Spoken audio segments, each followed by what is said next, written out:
Hello again there, everybody. Doing something a little bit different today. I don't usually do donation leagues because I'm still relatively new to the whole streaming, recording, Twitch, YouTube thing. But someone liked me enough to want to donate to play a league of their making. So here we are. We're going to be playing an 80 card companioning Yorion deck list. And the very basis of this deck is going to be Mardu Stoneblade.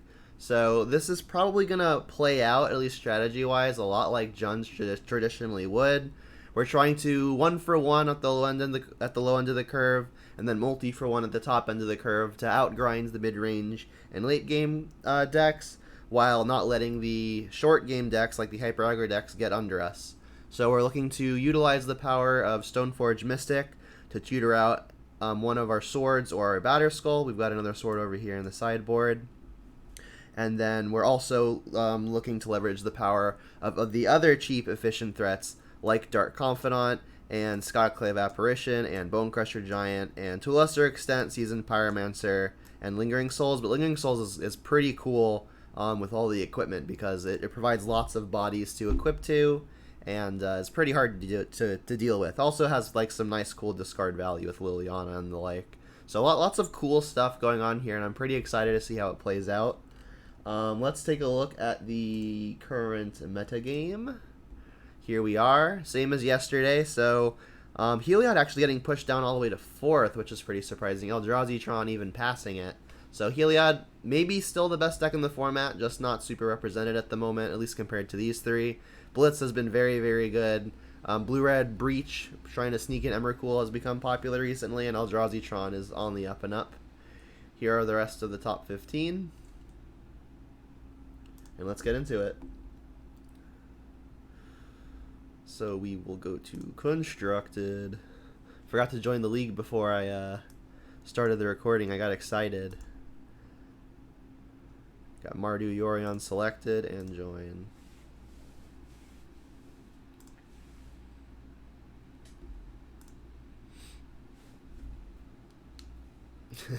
Yeah, Heliod can go far away.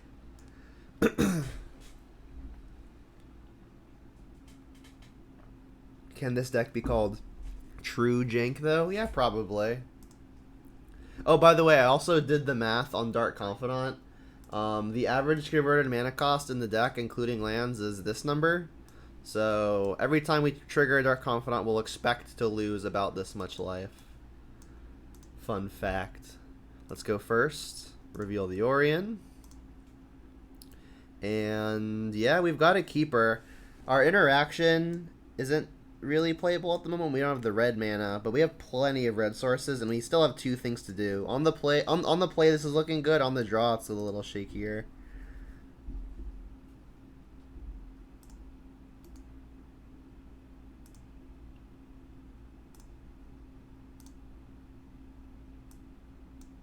Let's put this over here.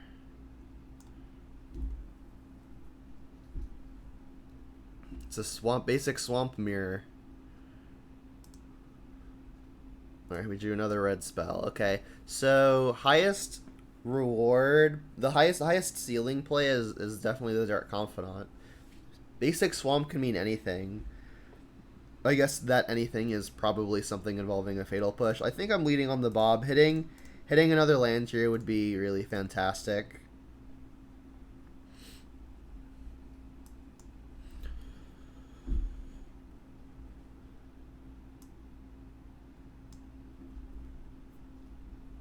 Dragon Skull Summit? What in the world? Corpse Churn. Oh, is this like the Skelemental deck? Yeah, it is. Well, Bob's gonna trigger. That's exciting. Hopefully we can hit a red source so we can Stoneforge and hold up a red source for if they try to sneak in a Skelemental. So, red mana would be fantastic here.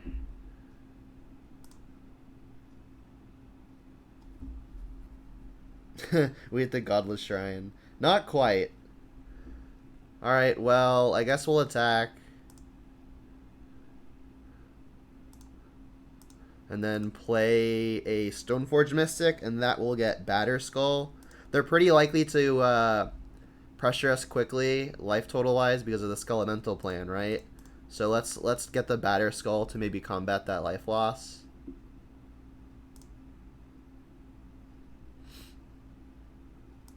And they know we're on red now because we revealed a Bone Crusher.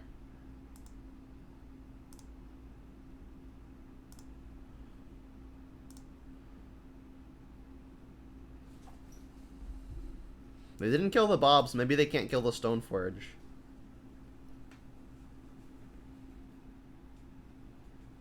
Hey, we hit a land at all because of the Bob, right? Our top card was Bone Crusher, so Bob at least gave us something, you know? Bob's a little disoriented from being in this pile. Uh-oh. Alright, so that brings back the Skelemental, right? So we're gonna get hit for 6 and ditch 2 cards. Let's ditch... Or we can block this for free, not to take the 1 damage. So this is going to happen every single turn. I don't think we've got enough time to spend lots of mana on Bone Crusher. I like Helix for gaining some life, but I think Bolts are probably still just better because they're cheaper.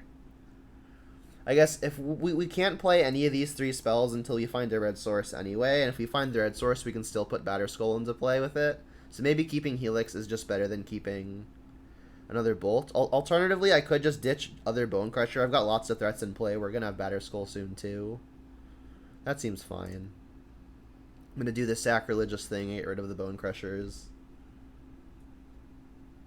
Who you call in a pile? Yeah, Bob can use some air, I'm sure. Alright, Bob, give us a red source, please. Red source, and I think we're doing well. It's going to be Blackleaf Cliffs. Alright, well, it was a Blackleaf Cliffs, but we also hit an untapped red source. So we're looking pretty good now. Let's play the untapped red, and I guess I could just Helix this thing now. If they've got another one of these, it'll be unfortunate because again, I just don't have more untapped red. So we'll send in with just Bob.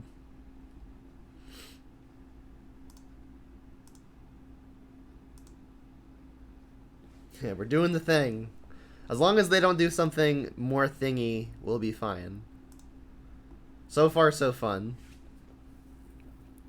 So yeah, definitely putting Batterskull into play, and I guess I could just hold up Lightning Helix. I doubt they're playing protection spells. Yeah, we'll just say go. Hold up our interactive stuff. We're at effectively 10 here, but effectively 13 after gaining 3 off of Helix. I forgot they had Riftbolt on suspend, but I don't think that's gonna really matter. What do they even target here? Riftbolt's a really weird include. As far as what we've seen so far. Pretty interesting.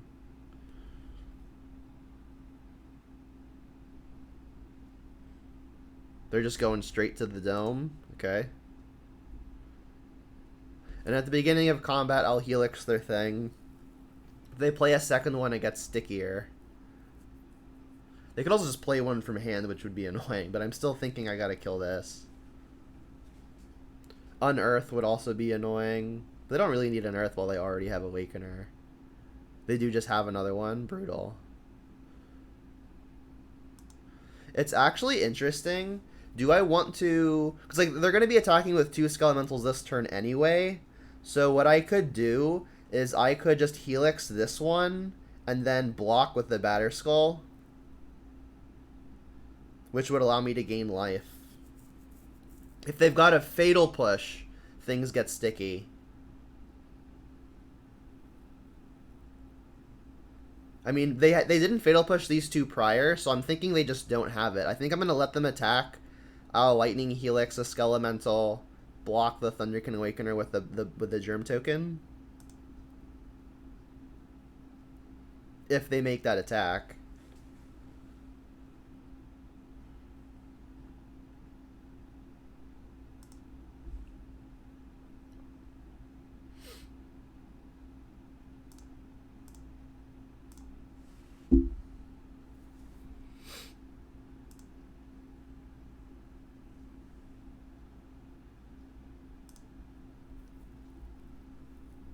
And the read is no Fatal Push. If they have it, I'll be sad.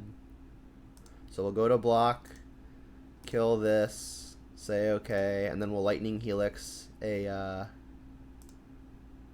whatchamacallit. So white, red.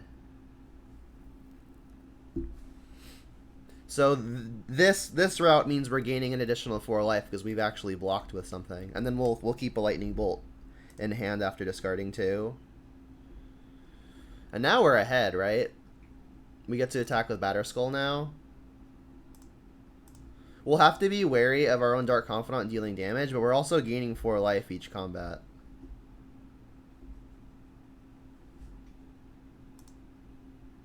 And then we've got the Bolt to prevent us from getting hasted with another one. So we're looking good here.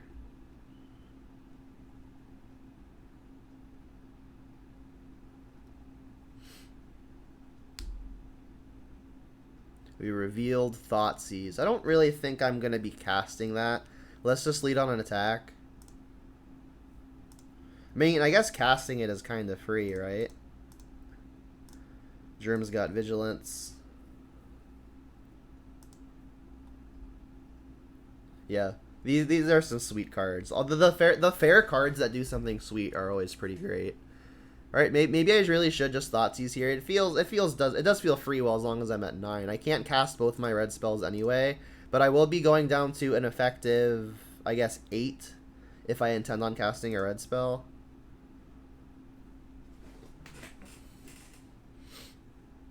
They've got Unearth, Unearth. All right, well I'll take 1 Unearth.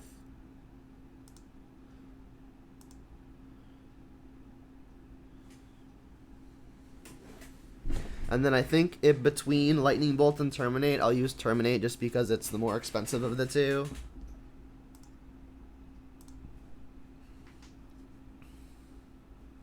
Yeah, double Unearth on 2 Skelementals would have been scary, but I mean, we could still kill one, block the other, take effectively 2.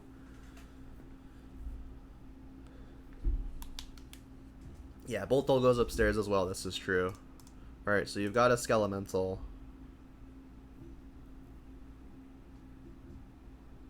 I'm going to block before I bolt. Maybe they want to do something crazy, which I can respond to.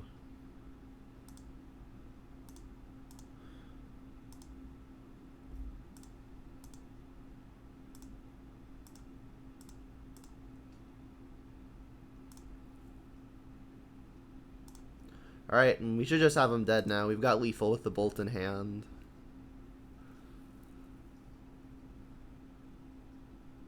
They've conceded. We're up a game. We're up a game with Mardu Pile. Alright, so they're playing Rakdos. This gives Pro Black and gains some life. It can also return creatures that they make us discard. That seems fine. Engineer's going to be good naming Elemental, right? They seem like they're a pretty graveyard-related deck, so maybe Rest in Peace is good. Spellbound probably also good. Brutality is interesting. I think of all of the swords, Feast and Famine actually seems not great. Fire and Ice can at least kill a lot of their X2 stuff. On the draw, Dark Confidant does get worse, so I think I'll shave a couple. And they have a lot of cards in their deck that actually wants to be in the graveyard, so Liliana does seem to be actually not super great here. How's this looking to y'all? I could be convinced of the 2 brutalities. What do you guys think?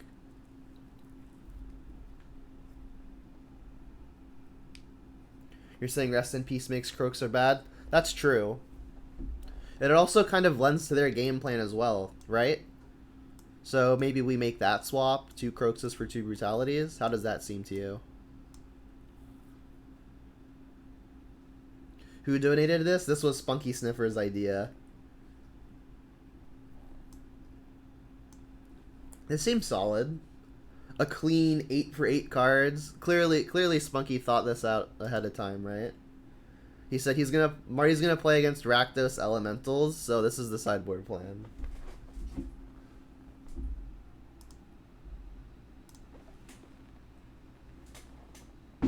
We've got Thoughtseize, a Helix, and a Stoneforge. Probably a keep. If they've got discard, we're kind of susceptible to it because each card that we have does a specific job, so they can punch a pretty significant hole. So this is basically just a lightning bolt, right? We gotta call it spooky, scary skeletons. You mean spunky, scary skeletons, right? We drew Batterskull. Not the worst. If I get basic Swamp here, I cannot cast Helix on turn 2. But I kind of don't want to Lightning Axe myself. I think I am just going to get basic Swamp here. We can still cast Stoneforge on turn 2. But we can't Helix. It's close. I think I'm just not Lightning Axing myself. Thing is, if they've got the 1/2, they can awaken this. I mean, if they've got something that nutty, I might just have to take it with the Thoughtseize anyway. I think I'm leaning towards basic Swamp here.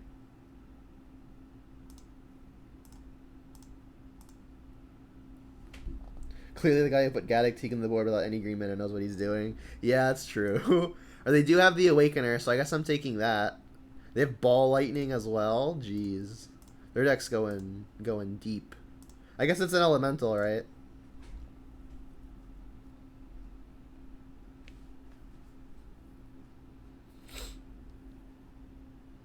Alright. So now... Oh, I'm a little stupid. Now I have to fetch shock myself anyway if I want to play the Stoneforge. I played the wrong fetch last turn. That's unfortunate. Alright, well, I guess I'm still going to do it. They're just going to bolt it, unfortunately. So yeah, I have 2 less life than I should have. But I'm not going to not play it, I don't think. I mean, it's also just possible, obviously too late now, but I was going to say it's also just possible that with all the removal in a hand, I could also just hold up my own removal so I don't get hit by a Ball Lightning.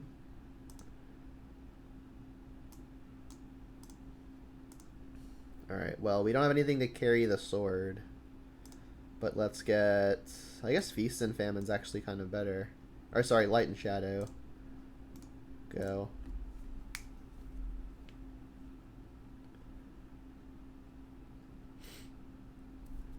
So if they've found the land here, they're gonna smack us for 6.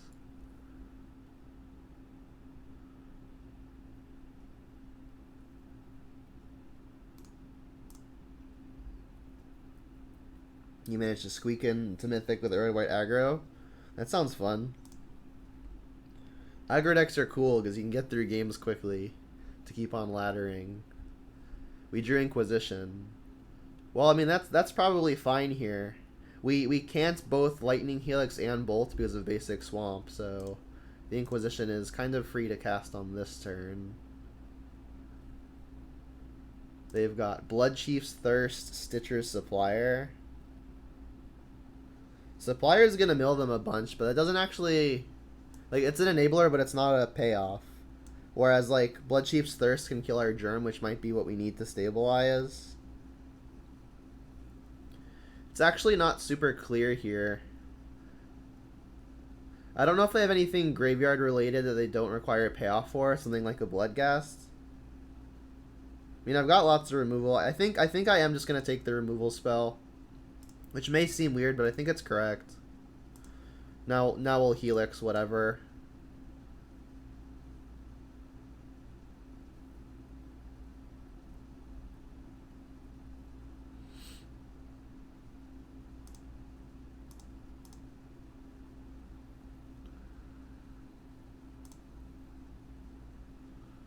Thunder can awaken our Ashiok, Blood Crypt. Something to remember too, we still have Yorion hiding away over here. They drew another Stitcher Supplier. Interesting. Light up the stage, Unearth. Wow, their deck's going kind of deep. Alright, I'm gonna Helix the first thing, and then hold up the Bolt for potential Skelementals.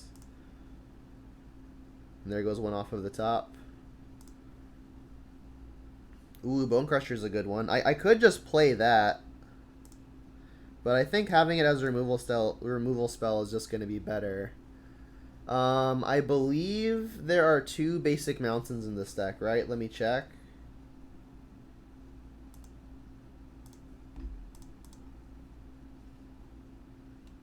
Yeah, there are 2 basic mountains. So what I can do is I could just play Bone Crusher as a 4/3. And then have the Lightning Bolt in case something scary happens. And then next turn, if I find an untapped land, I can either Batterskull or Sword equip. Yeah, I think I'm playing this as a 4/3. And I can get basic mountain to bolt if I really need to.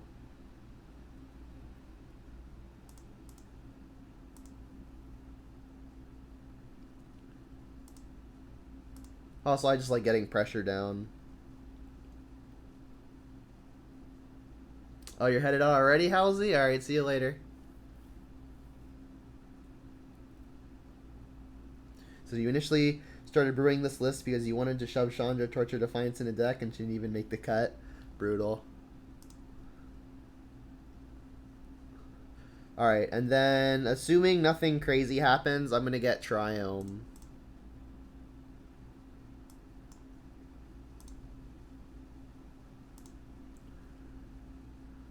Thoughtseize on an empty hand. Not great. I guess I'm just going to play Sword. I can equip it next turn and still hold up Lightning Bolt.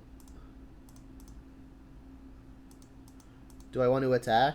I don't think so. The turn next turn is free. The attack next turn is free. I guess if they do find a Skelemental or something like that, I'll be able to defend against it. Yeah, let's attack. We could get this could backfire if they actually end up milling something that doesn't require a payoff against something like Bloodghast or, you know, something like that. They just straight don't block. Okay, that works out for me then.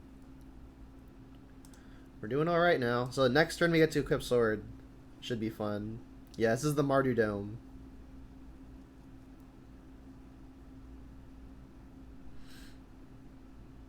Pretty much.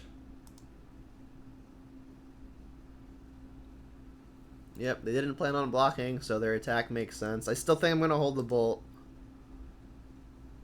They have nothing. Deal. Arid Mesa. Alright, so let's equip a sword. I must say, I have never connected with the Sword of Light and Shadow before. So we're going to gain 3 and return a creature, right? Seems good. We can get a Stoneforge back. It's got protection from their black cards. Dece. Let's say yes. What do you think? Alright, and then we can get basic planes. Play the Stoneforge and hold up Triome with the bolt. This is pretty sweet. We have one more equipment in the deck.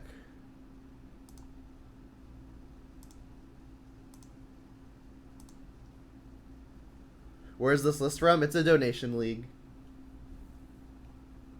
SpunkySniffer in chat, for some reason thinks I'm competent and was willing to pay me to play a list that they wanted to see played.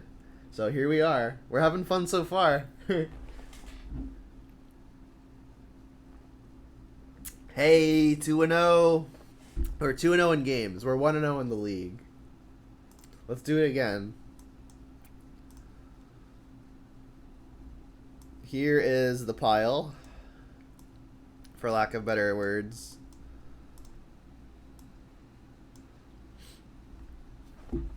It's been good so far. We played against something funky though, you know. Maybe we play against something a little bit more common next. We'll see.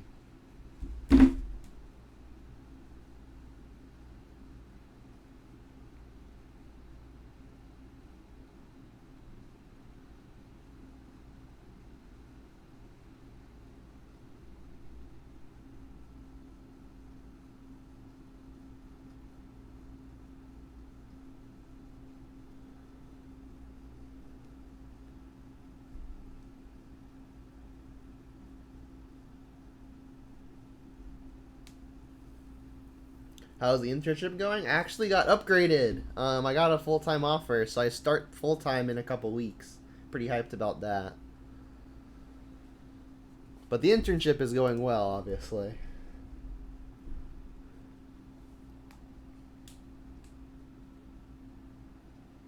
Oh, your hotel Wi-Fi is crap? That sucks.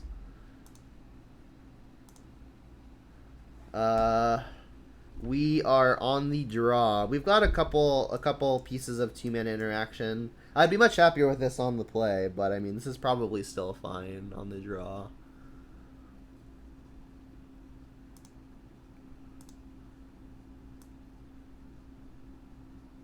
Just gonna hide this over here.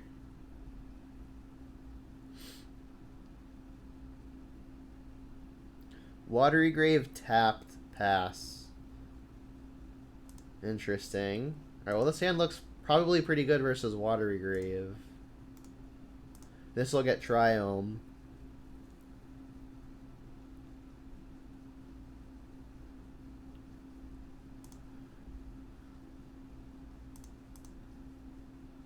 Then I guess we can go for the Stoneforge here.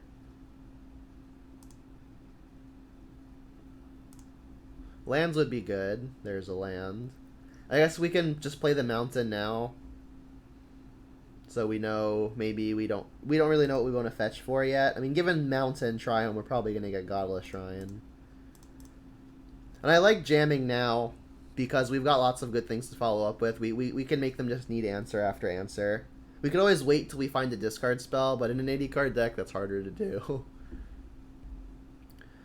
How does it feel to play with Triome? It feels luxurious. It's so unfair that not every color trio gets a Triome, but maybe in time. Alright, so they're playing blue-black. So Sophie could be good. Fire and Ice. We've got a couple things that could potentially carry it. What I could just do is get the Batterskull, which might make them need to kill the Germ now, or if they untap to try to kill it, we can then maybe sneak in a Liliana. I think I like just getting more threats here. It's unlikely that any one threat is going to get to carry a sword, and pumping a lot of mana into whatever it is that I try to equip to doesn't seem great. It's going to be pretty tempo negative when they have any removal spell ever. Like that. So I guess they're probably Esper control. Found Kaya's Guile. That's an interesting one. So like I mentioned, probably getting Godless Shrine. Do I want a Liliana first, or do I want a Bone Crusher first? I'm thinking I want a Liliana first, because I do have a backup Liliana, and this is the last turn where we're not getting Cryptic commanded. So I want to narrow down the lineup of spells that could defeat the Liliana, I think. Not super expecting this to resolve. They could have Archmage's Charm now. Play draw is pretty important for the on-curve counter spells. Well, that doesn't matter then. They were going to counter it no matter what. Would love to just find lands here, because the sooner I can double spell, the better. And it is Esper. This matchup's probably going to go pretty long, so I'll do my best to play relatively quickly. They didn't hit a land, but we did. That's good. Now I could just jam the Liliana again, but honestly I think I like just playing a 4-3. I guess like more mana leaks could be bad for me, but the more time I give them to find lands, the more likely they are to be able to counter my stuff. But I mean, I could still just try to wait for a discard spell to pair with it. There's not a whole lot that I'm stomping here, but Threatening Planeswalkers could be a thing. I guess we've got Skyclave for that. I'm gonna go for the Liliana again and cross my fingers.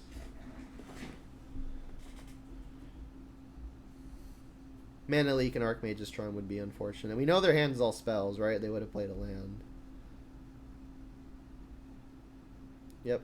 If they're countering it with Charm, at least they're not drawing two to dig towards lands, right? So, Silver Lining. And then end step, this will get probably Blood Crypt. They found the land. How lucky.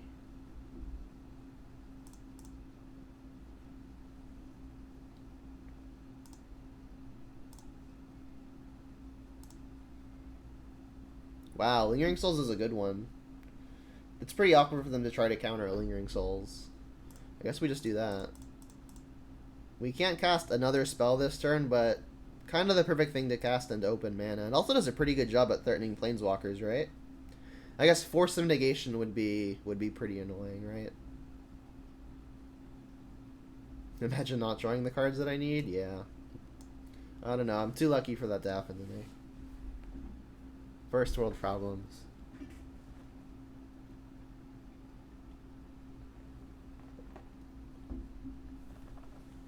We create 2 spirit tokens.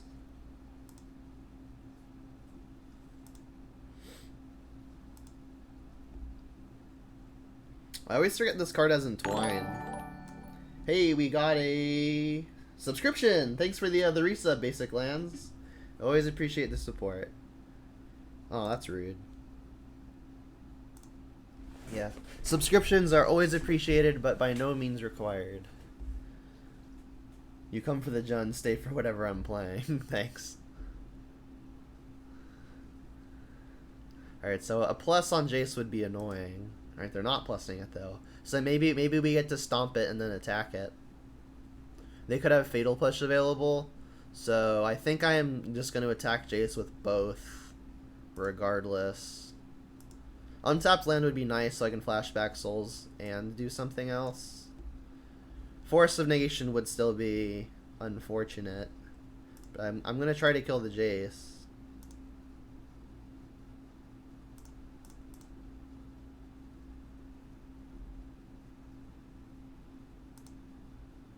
And again, they could have Fatal Push, so I have to attack Jace with both spirits to make sure their Jace dies. And then I'll play Triome and pass. Alright, one win con dealt with.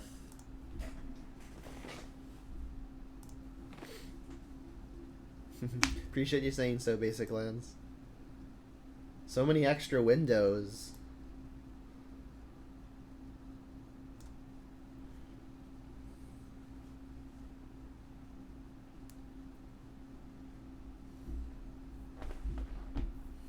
So, I mean, it's got to be, like, all gas versus all gas. The issue is, like, our stuff is proactive, whereas theirs is reactive. So, we're kind of... It's kind of on us to make the first move. But, I mean, having Lingering Souls does make this a little bit more appealing. And lands is a really good draw here. Let's lead on an attack for 2. I don't think they play too many copies of Supreme Verdict. So options here include Bone Crusher and Lingering Souls, or cast Kroxa and Lingering Souls, or cast Kroxa and Bone Crusher. Really just a combination of these 3. I think we know their hand's all spells. Hey, we got another resub. Oh, Nick, I appreciate your support as well, of course. Alright, so I think I'm wanting to cast Bone Crusher here. It attacks for the most. It forces them to use their best answer sooner rather than later. And then if this resolves, I might just pass. I don't want to overcommit into something like a Supreme Verdict. So I guess if I'm not trying to overcommit, I could also just cast Kroxa, which means that I could escape it next turn too as another avenue to pressure them. That seems fine. Let's get Sacred Foundry. Black. They were about to snap, just counter anything, I think. The sequencing was good, right? If they're like worried about me resolving something bigger at 2, like if they're worried about Stoneforge Mystic, for example, then it works harder on their counter spells to sequence it this way. They discarded a Water Grave? Okay. Didn't think they had any more lands, but I guess they did draw a card with a Cryptic Command. Snap Cryptic? Or I guess to snap draw 2.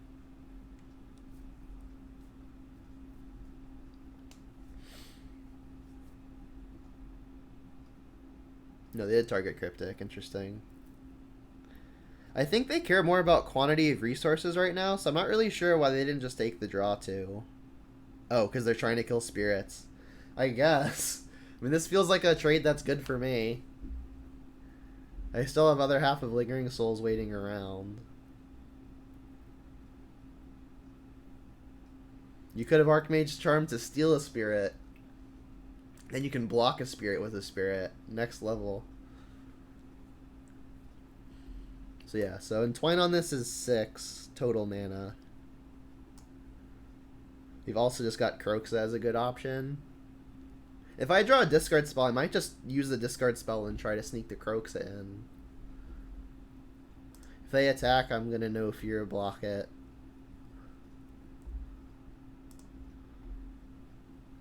More lands are good. I think we're just leading on an attack. Jam both. I'm not super worried about being at 12 life versus Esper control. They have a Snapcaster in play, but that hardly seems like a clock. They could have Shark Typhoon, but we've got Terminate for it. Snapcaster what? Fatal Push? They don't have Revolt yet. We've also just got Kaya's Guile. We can exile their yard. Let's see what they target first. They're targeting Archmage's Charm. Yeah, I don't think I want them casting that. So let's exile their yard and maybe just make a 1/1.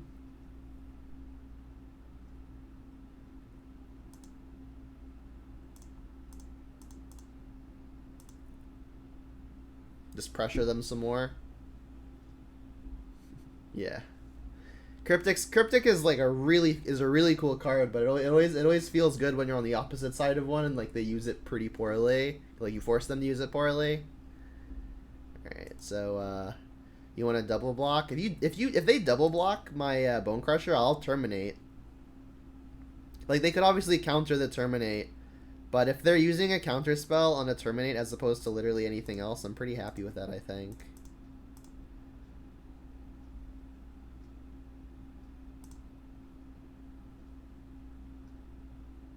Alright, this is going well. We've got lots of pressure and lots of pressure to follow up with if they find something like a verdict.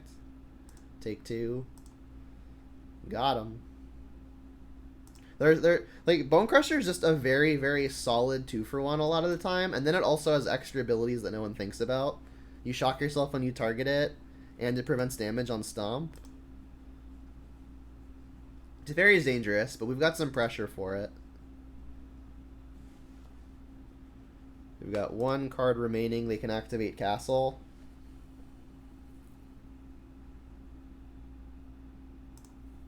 So I think what I'm going to do here is go for an escape on Kroxa. Oh, Bolt can actually finish Teferi.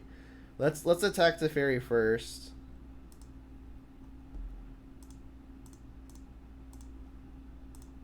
That was a good draw in this 80 card deck. And then I'm going to go for the Bolt first, because if they have the counter, I want the Kroxa to resolve. Alright, let's go for Kroxa, see if we can get their last card out.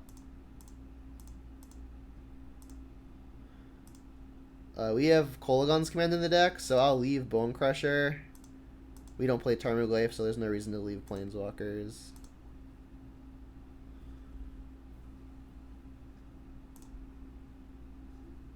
Was a Jace. Alright, I feel pretty good here. Not gonna lie.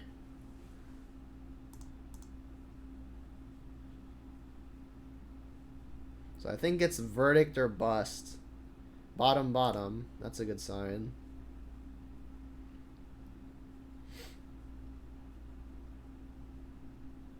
Island. Or sorry, Polluted Delta. And Concede. 3-0 in games. Esper Control. I'm liking Spellbomb. They're a Snapcaster deck, right? They do play black and white cards, so Sword could be good to get around most of their removal, right? Because it's probably stuff like Push and Path. So this actually protects from most of the removal. It doesn't get past Snapcaster, but that's about it. I like the Brutality for making Cryptics awkward. And I don't think I'm playing Engineering just to name Snapcaster. I'm not bringing in Rest in Peace, I don't think. They do play Snapcaster, but some of our better cards involve the graveyard. Things like Kroxa and Lingering Souls. And it's really just Snapcaster. We've got Spell Bombs for those. So I think it's these 5. And all of the swords seem like they're going to be useful. So I think what I'm going to do here is I'm going to take out a lot of the 1-for-1 removal. Or maybe just all of the 1-for-1 removal. Bolt's going to go at Planeswalkers. Bolts have a harder time killing Shark Typhoons, whereas Fatal Pushes don't. But a lot of these lists just don't play Shark Typhoon anymore for whatever reason. Look at that. Clean 5 for 5. Spunky clearly thought of this.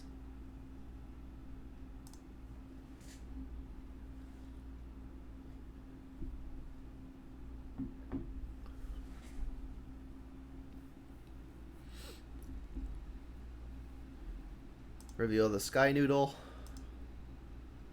We've got a keeper. We'll get Triome first. Our hand may be a little bit weak to just counter spells. We don't have any ways to punch holes in their hand. But, I mean, not so bad. Mounted, not what we're wanting to see, but we can just get Triome and then Brutality on 2.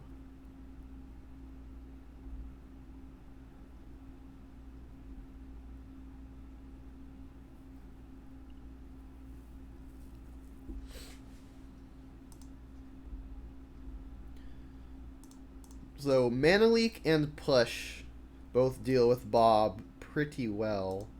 But if their answer is Mana Leak, that maybe makes the odds that Liliana resolves a little bit higher.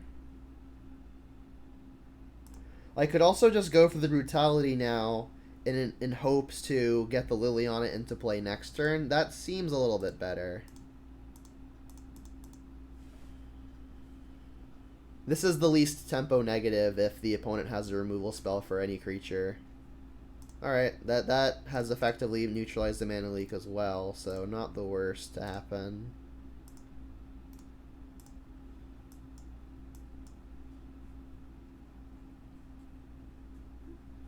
You have considered every possible matchup and every possible outcome. Perfect deck assembled. You ascend. Alright, what was the Galactique for again? Alright, so they're at 3 mana now. I could just jam the Liliana. If they had multiple counter spells, I think it would have been more likely that they just let this Brutality resolve. That said, they've got 3 mana now, so Archmage's Charm is a possibility. But I mean, countering Brutality may just mean that they've got... It's a lower chance that they've got another counter, at least at 2 mana. So let's just see if this sticks. Doesn't look like it is. But if they counter this, at least they're not drawing 2.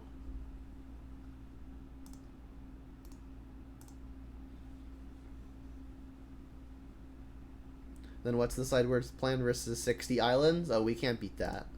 We scoop. Alright, we did need another white source for Skyclave, but that's not relevant yet.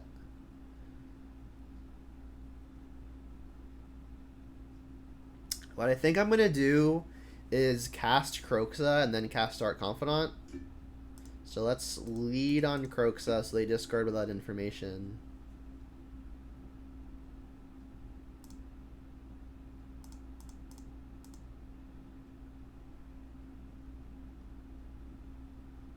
There goes a land, okay. And then I don't expect this to live for very long, but if it does, it'll be great.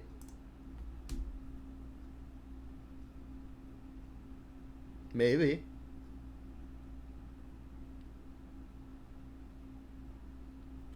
For when Tron lets you Divine Gambit him into play, clearly.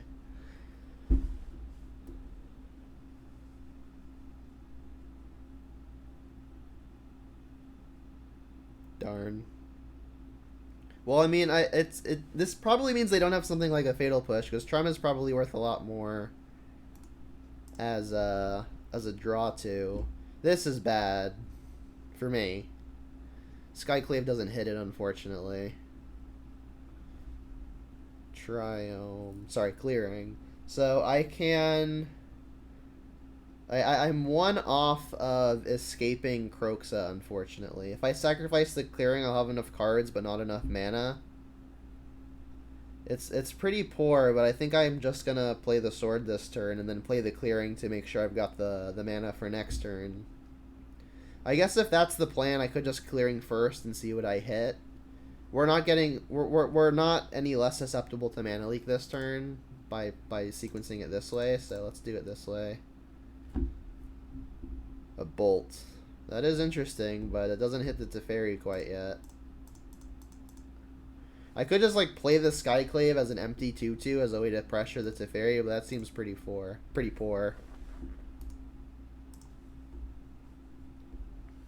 Yeah, this Teferi is gonna run away with it.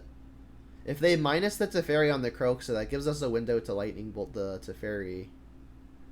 That's gonna be hard to beat too. Jeez.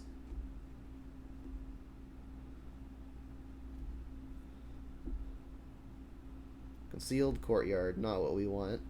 I mean, we can Skyclave the Search. This could be our only window to do it. We get hurt by literally any counterspell, though. I mean, if they don't have it, this is going to be very good.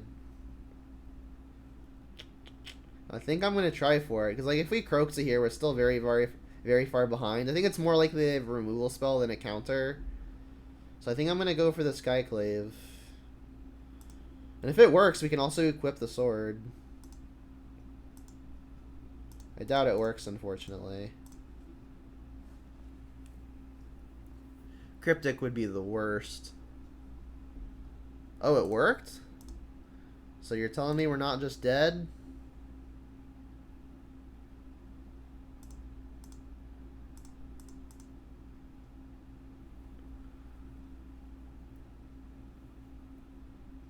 Oh, we gave him Revolt. Funny. Alright, you got a 2-2. Teferi's still going large, though. I mean, at least we dealt with that, if we dealt with the Search for Escanto. That thing getting untapped with Teferi would have been pretty unbeatable.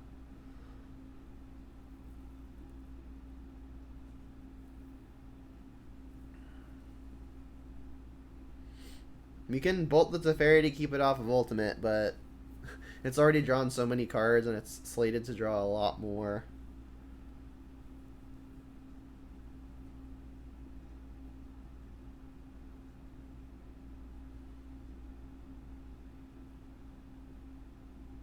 Oof, that's not good.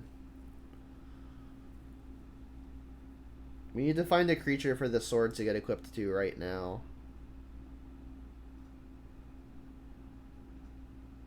Not quite.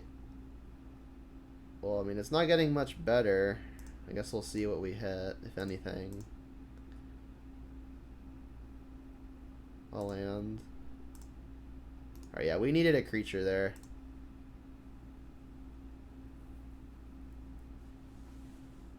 You used to think 5 minutes if area was scary. 2020 Magic changed your mind. Yeah, that's fair.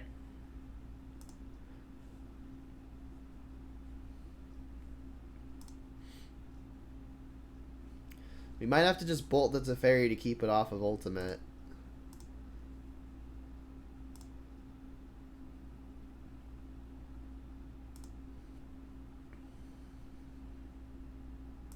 Let the trigger resolve before I try to bolt. There are 2 creatures in the IOK art. Not exactly what I meant, though. Alright, let's pack it in. We've seen enough. That Teferi is really good. Alright, so still Esper. I don't think I'm making any other changes. This seems just fine. Maybe we want to see Rest in Peace more now that we also saw Search for Escanta. But I still think we want our Lingering Souls and Croxus to be good. So I think I'm just going to keep it as is. Oh, something I actually forgot about. We had Yorion as a companion. That was the first game I didn't pop it out, and I forgot about it. I don't think it works anyway, but I was looking for a creature, and I did kind of have one. Let's remember for this time.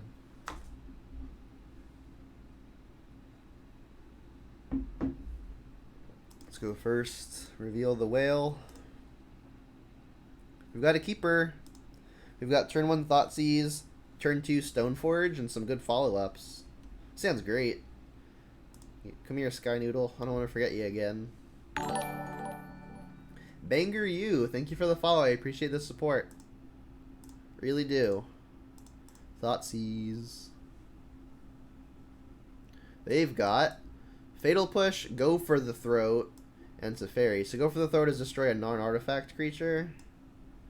Teferi is pretty far down the line, but I don't really have a good answer to it. I think I'm just going to take the Teferi. Leaving them with Fatal Push means that they can kill the Stoneforge, but they're going to have the Go for the Throat anyway. So I think I just like taking the thing that I'm going to have to commit a lot of resources to beat, especially because this game is going to go long, right? So I will have to commit lots of resources to defeating that Teferi if I don't just neutralize it now.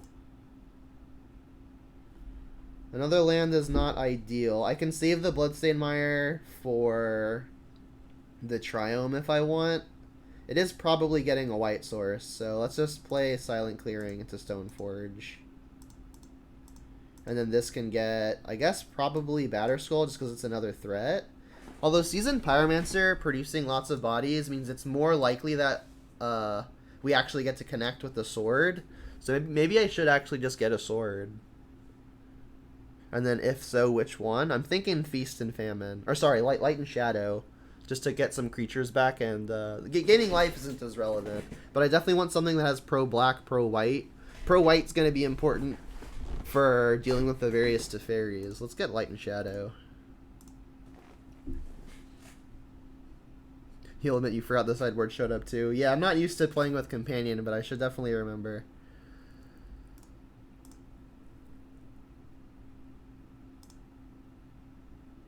We just drew Fire and Ice. That's funny. Alright, well, I guess I'm going to play Bloodstained Mire now to get the Triome, and then end of turn I'll put a sword into play.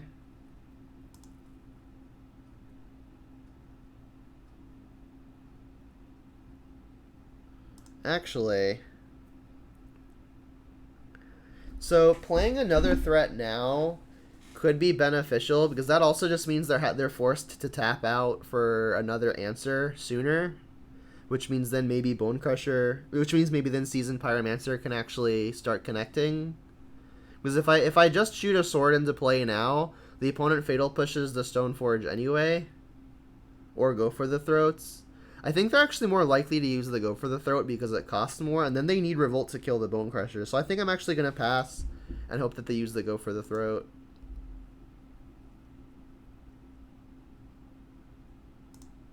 They also just might not use the removal until I commit mana. Alright, so they're going to push then. But yeah, I'll put in the Light and Shadow because that's one that they know about. They just didn't want to push yet? That's interesting. They did bottom with the Opt, by the way. Hi, Mom. There is a Sunken Ruins. We did not know about that one. Alright. Light and Shadow.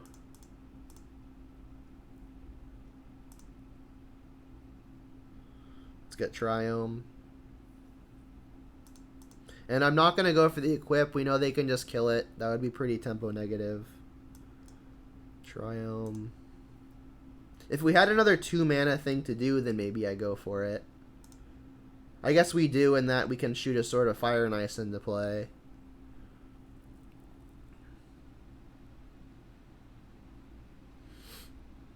Is that worth it? If I shock the Blood Crypt and they kill this, I could then at least put the sword into play. We're not quite at the turn where we're being threatened by Teferi yet, so do I actually want to just force them to do it? It doesn't seem like a good use of mana. I think what I'm going to do here is probably Seasoned Pyromancer, ditch Lightning Bolt, and maybe just the other land. Just keep the actual resources. I mean, Fire and Ice is a good one. If I'm not ditching land, I'm ditching Fire and Ice. Let's just see if it resolves first. Definitely ditching the Bolt.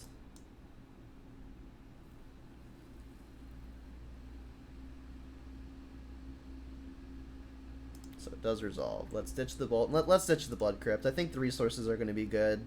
The non-land resources. We're probably going to hit lands at some point anyway. Alright, let's attack.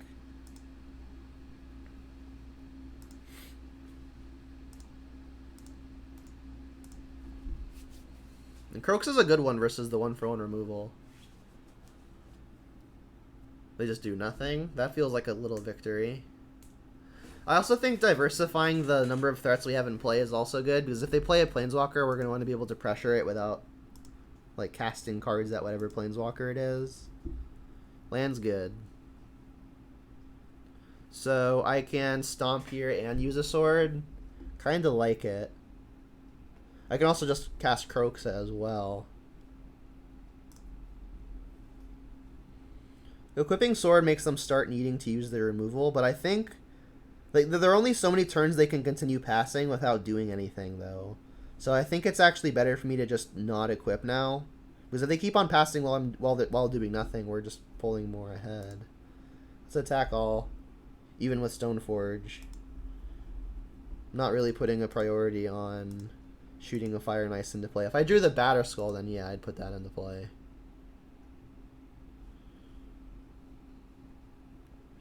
So now let's cast Kroxa, hold up a Stomp.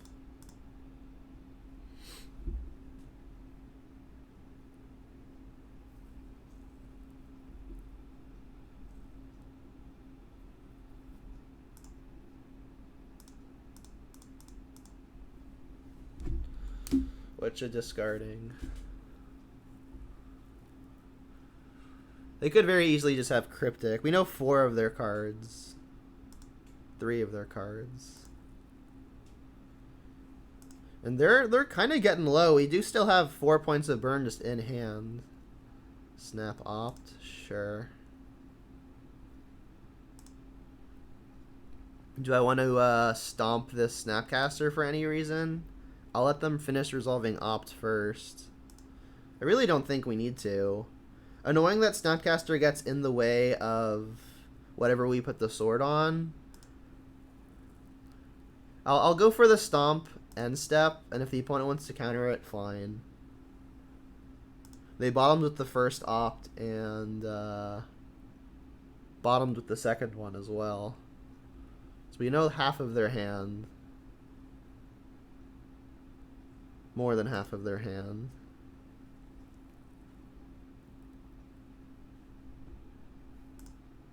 And then doing this is nice. Doing this now is nice, because if they've got Cryptic commands, they can't tap Team next turn while interacting with this. They could kill their own thing, so I don't get the Bone Crusher Giant part, but that doesn't seem good for them.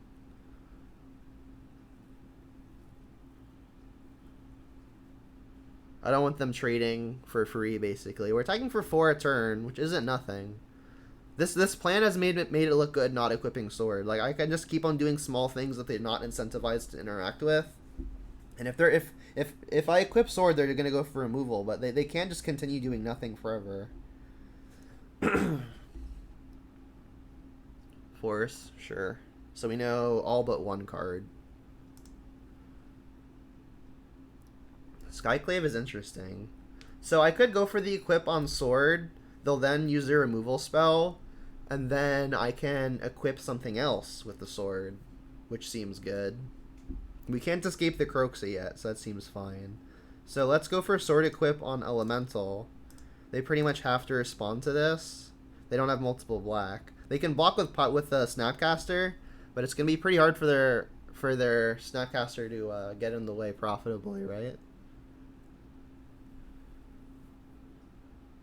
So there goes the Go for the Throat. But now we can actually equip.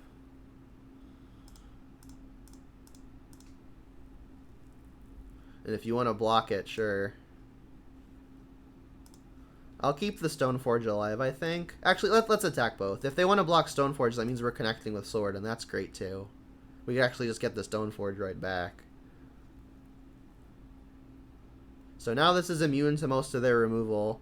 I guess the small punt here is if they do actually want to just block this, they could have Kaya's Guile as an out. So I should have played around the Guile by not attacking, but them tanking on this maybe means they just don't have it, and I got a little lucky.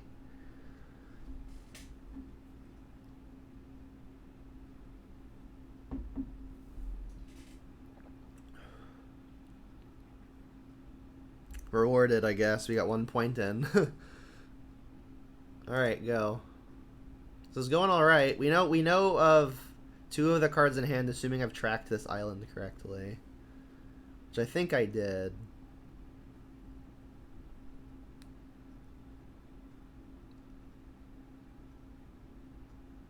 You got the Verdict? They need double white for that. They have double white, but they didn't tap it. Is this like Jace or something? Jace bounce the Pyromancer? That feels like good news. If they Jace bounce the Pyromancer, I think I'm just going to stomp it with the Bone Crusher. Stomp the Jace, that is. As opposed to Skyclaving it, because if they kill my Skyclave, I don't want to give them a 4/4. Alright, so they could have... We know they've got Fatal Push, unfortunately. But Souls is nice. So, I still think I want to Stomp this. But we won't actually have a threat in play, which is unfortunate. So now we're actually at a difficult spot. If I Stomp the Jace and just pass, they're gonna Fatal Push me end step. And then they could find something like Big Teferi and potentially put us behind. Whereas I could instead cast Lingering Souls, but then they get a turn where they get to activate Jace. Yeah, I think I have to kill their Jace. And then I'll just pass. And then if they try to Fatal Push me, I'll put the other sword into play. Yeah, nickel and diming our way to victory, pretty much. Black-red X decks in a nutshell.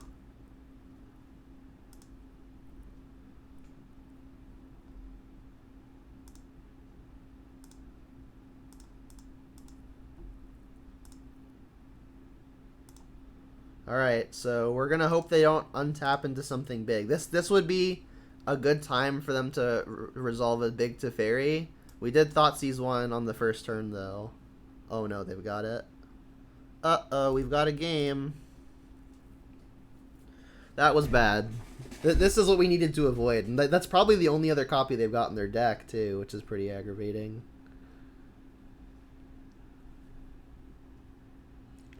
This looks like Lingering Souls, Lingering Souls.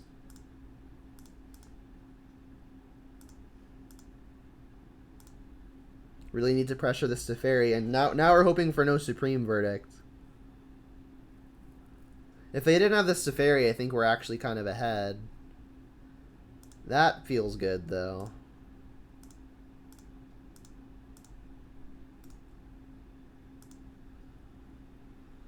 I mean, I don't think we're behind yet, but Teferi is going to make it pretty scary.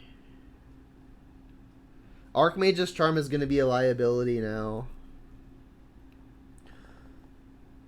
We have to use Sword of Fire and Ice first, I believe, because if we put Feast and Famine, they can use an Archmage's Charm to steal the spirit with the Feast and Famine, and that seems bad.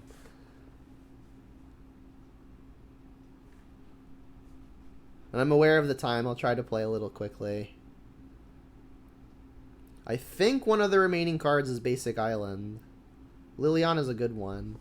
So let's go for the Fire and Ice equip, I believe. Leaving double black and double red available. I mean, they're at 8. I think I'm just going to go at face.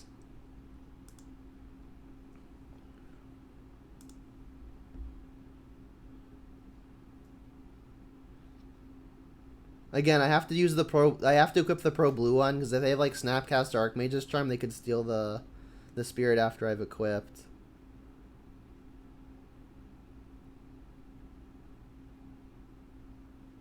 What is this?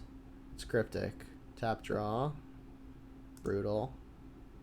We get to resolve Liliana now, at least. And then discard, I guess, Skyclave. Assuming this resolves. I hope it does. Oh, they've got a counter too? Yikes. Yeah, that Teferi was absolutely brutal. I mean, they still have to get lucky and find something. I think their last card is Basic Island. Unless I've tracked it wrong.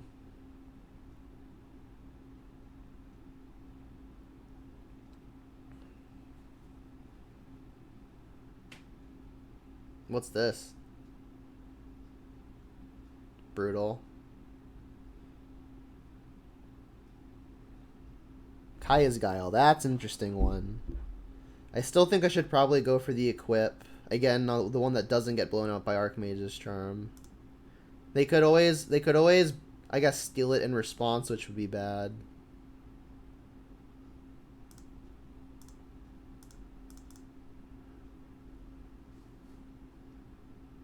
If they Snapcaster here, we can Kaya's Guile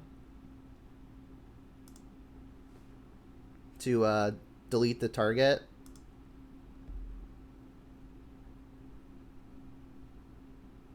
They just have push. Brutal.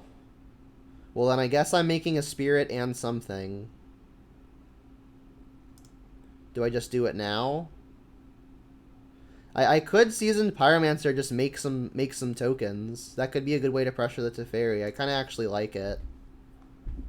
Makes lots of bodies. We've got Bone Crusher here as well, but I think I really need lots of bodies to make sure something is going to carry a sword. Oh, I guess I did track it wrong. Is our last card really a counterspell? That'd be sick.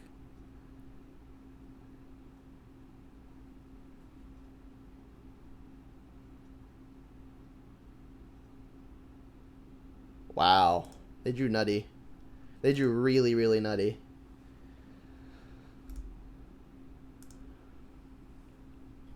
And now their Teferi is one away from just ultimating.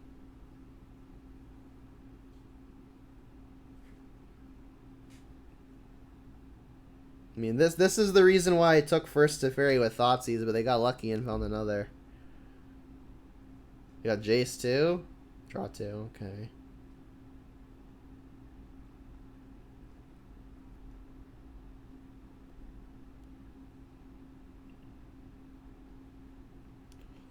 Lands are not what we're looking for anymore. Is this Kroxa? Hope they don't have a counterspell. I mean, I could Bone Crusher and Kaya's Guile. That might seem a little bit better.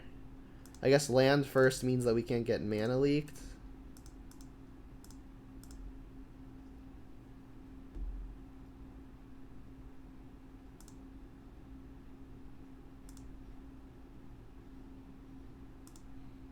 Yeah, sad indeed. I think we were ahead.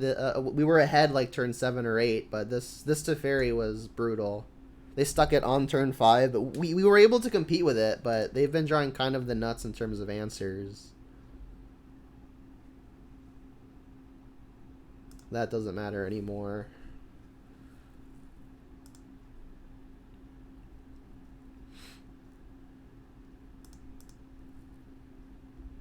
Kaya's Guile, make a 1/1, and exile your yard.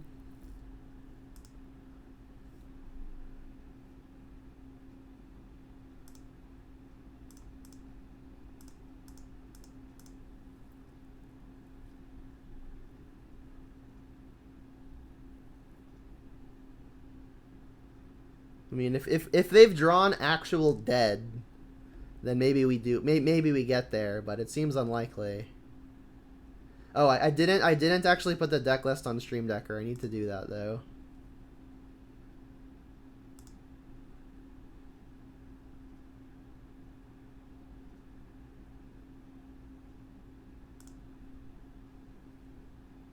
Bob, I think the play is equip sword, hope they've got nothing, right? I guess which one are we equipping first? I guess Light and Shadow, because if they've got a removal spell, they've got to do it first.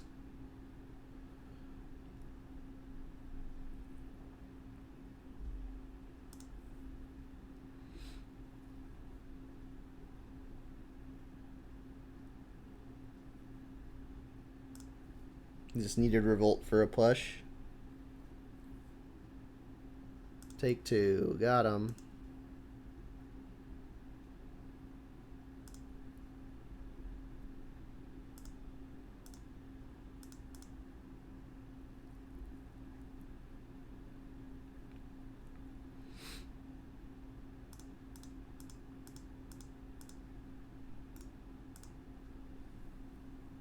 Yeah, Kroxa's in the yard. It costs way too much mana, though.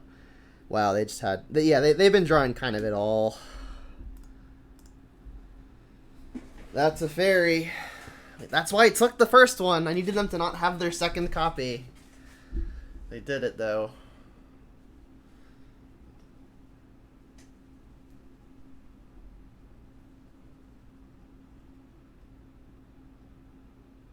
We've got 2 red sources as is. I think I'm going to activate Seasoned Pyromancer out of the yard at end step. Then maybe we get lucky and bolt them.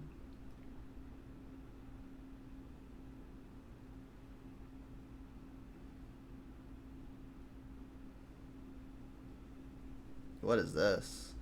Kaya's Guile? Alright, well I guess I'm doing this.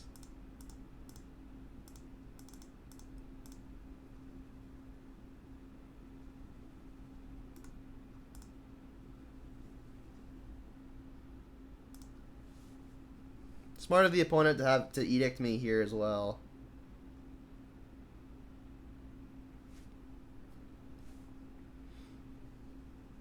They just did every mode.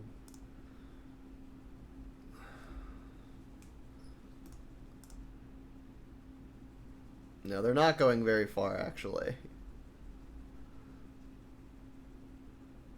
I need to draw running burn spells now and hope they don't counter anything. Or get rid of my red. Oh no, we're dead. We're dead. We're dead. Okay, you got it. Jeez. That was a good match, but it feels like the opponent got away with something.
Yeah, I feel robbed for you, Spunky.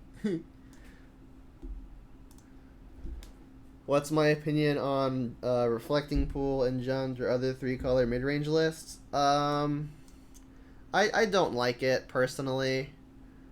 You want to be able to fetch your colors early. It's better in the decks that don't have lots of 1-mana spells. Because like if you have it in your opening hand, it doesn't actually cast anything, right? And then sometimes you have sometimes you've got Reflecting Pool and something, but you still can't cast a spell because your other land doesn't cast that original spell, which means Reflecting Pool doesn't either. I think it's better in the slower, more control-y decks because there's less to do early. Spunky redeem Posture Tech and Basic Lands redeem Drink Some Damn Water. Alright, well I can give you the 2-for-1 special. Do it at the same time.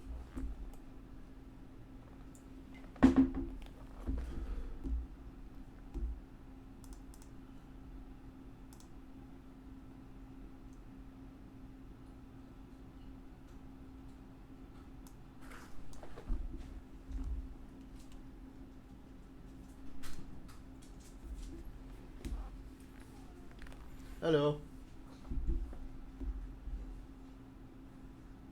So I'm trying to edit the Stream Decker so I can get this thing uploaded. But for whatever reason, Stream Decker is not letting me add cards. I can take them away.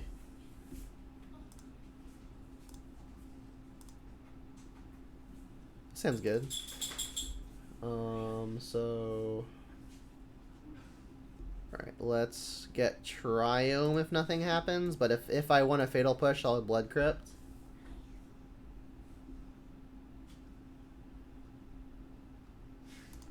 Savai, Triome. I need 1 added. Add.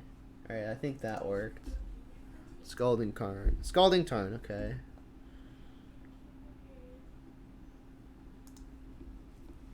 Prowess. Alright.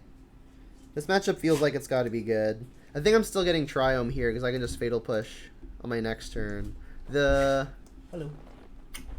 downside of not Fatal Pushing now is if I draw a 2-mana play, I would have wished I could have done it all. We actually just drew Bone Crusher. It's interesting. So I think I'm going to do that. They could have a Phyrexian spell to save it, but if they're using the Phyrexian spell now, that feels good for me.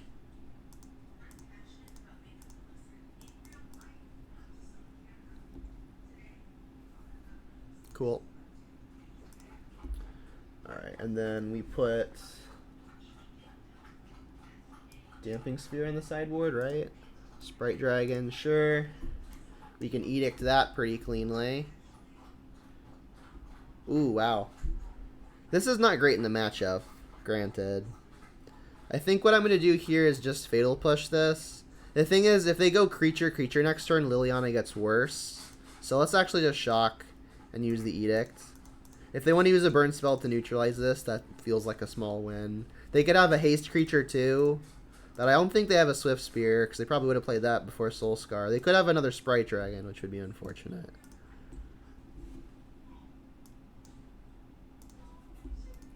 That feels good for me.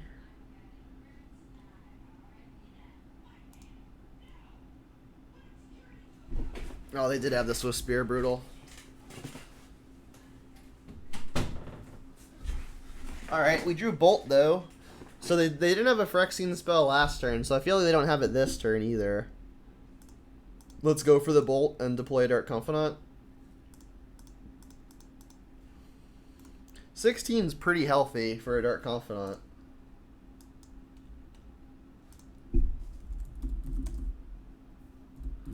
Trying to get this Stream Decker updated.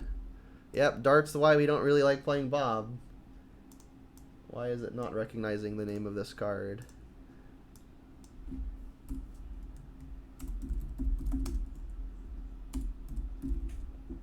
There it goes. Add. Update.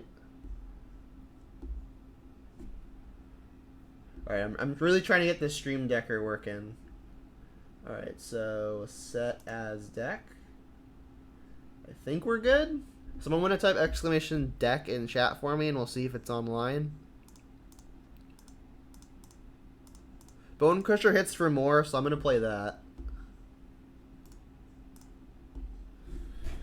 I don't think putting a sword on souls is a very good plan when we know about Lava Dart.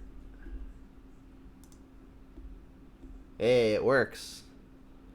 Sure. Bolt my Bone Crusher, you take 2. Stormwing. Yikes. That's maybe why I should have used the push, because now we're weaker to a Stormwing. You've got a few good draws though. That's not one of them. I guess now we'll souls. I will block. Yeah, so I should have used the push so I can save the bolt for this reason.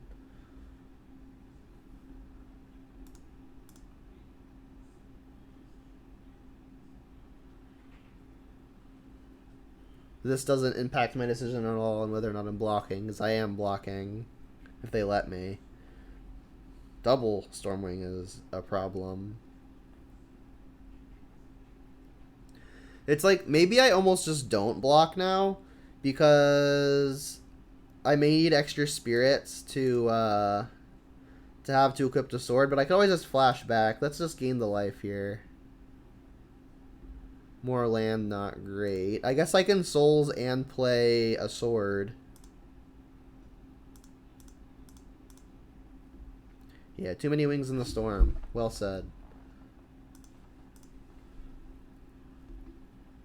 And I will play a sword here. Which one? Probably Fire and Ice. I need to find more answers to stuff. And this draws cards and does damage. So I think I'm going to block with a single spirit, because I'm going to need a spirit to actually carry the sword. Yeah.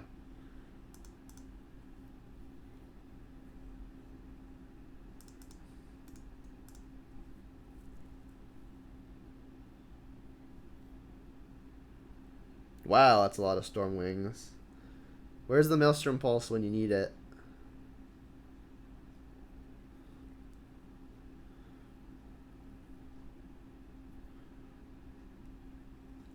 Alright, well, I'm not beating Removal Spell plus the Lava Dart anyway, so I'm going to go for the Equip line, but it's unlikely to work out. Okay, yeah, they've got it. At least they're telling me that they've got it. Again, they just Lava Dart. It still might be worth it to do it now, so at least their Lava Darts aren't getting used on an attack. Either way, this is not going well. They got Manamorphose and a Lightning Bolt. I am just dead. Very, very dead. Alright, Blue-Red Prowess. So... Brutality looks great. That's kind of it in terms of things that I'm excited about. Spellbomb's not great since they don't companion Luris. If they play something like Bedlam Reveler, it could be good. It's also, I guess, good at making them use their Lava Darts awkwardly. Let's for sure take out the Bobs. I would like to replace some number of Thoughtseizes. Is something just better than Thoughtseize, maybe? I don't think Light and Shadow is going to be very good.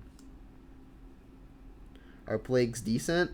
They die to all of the removal spells, but assuming they don't die to a removal spell, they could trade for something on the ground. That's a pretty expensive trade for something on the ground, mana-wise. Especially one that's so fragile. I think I like the discard more than I like the Bobs, just because these can at least break up the quick draws. It's possible Sword of Light and Shadow is just better than a Thoughtseize, to be honest. This at least gains life. That could be a thing. Maybe that.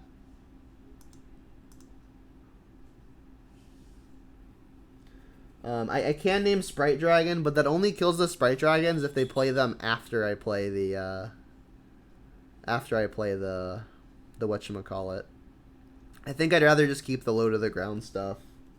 Sphere for taxing. When I play Jund, I typically don't bring it in for taxing purposes. I don't think that's typically very good, but I mean, it could do something. You know what? Let's experiment with it. I think. I don't think it's gonna be great, but this might be a good time to try it out. I mean, like if it were close, I don't think I would bring it in. But I mean, there are cards that we actively want out of the deck, so I mean, this would probably be a fine time to actually change it around, give it a shot. Yeah, but I don't expect it to be an all-star. One land. That's not going to do. This is better. We can bottom Godless Shrine. We can Concealed Courtyard on 1, Mountain on 2.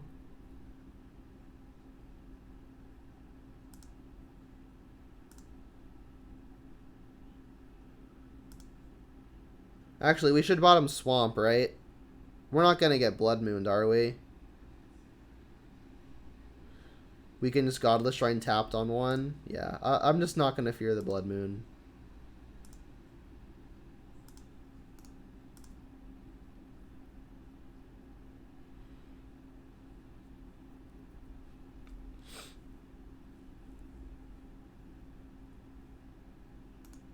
So Spear. Uh-oh. Card good. We drew a Plains. Not what we're wanting to see.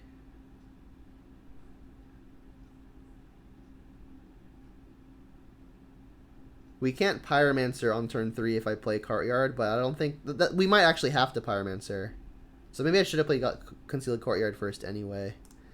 Yep. Oh well. Alright, well, still gonna Stoneforge here and get Batterskull. I mean, they kind of have to kill this on their own turn, or else we get Batterskull into play, right?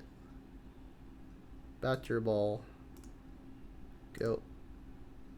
Maybe we just play this at 5 mana. Who knows?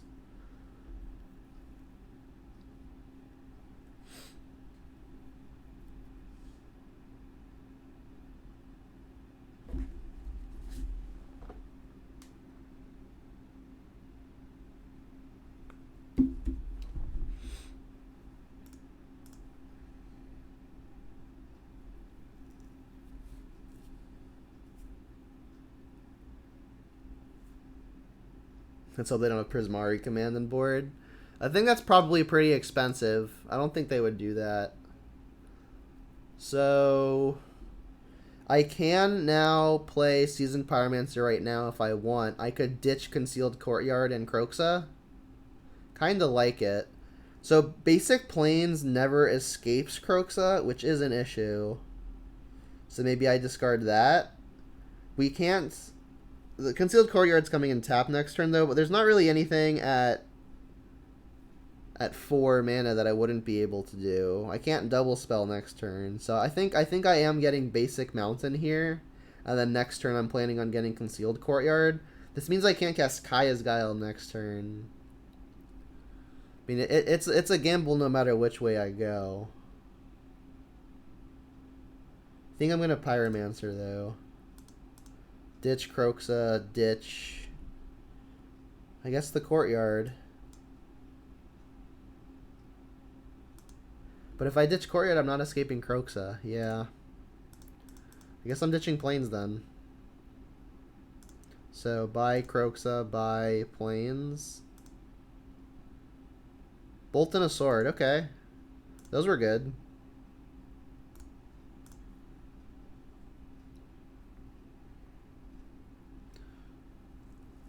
Sprite. That's annoying. They didn't attack with Swift Spear though, so they just low on spells. We did actually hit the land. We're short on escaping Kroxa, but we can do it next turn. If I fetch here, I could also play a sword, but that doesn't seem like it would matter. I think what I'm going to do here is Lightning Bolt something, play the Concealed Courtyard, and then next turn we can fetch to enable the Kroxa. That all seems good. And I think I should be killing this now, because they don't have a lot of spells, right? Or else Swift Spear would have attacked, so I think I should kill this now.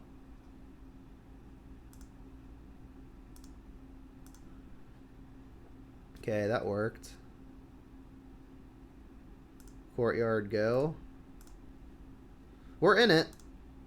We could also just hard cast Batterskull next turn, which might just be better, to be honest.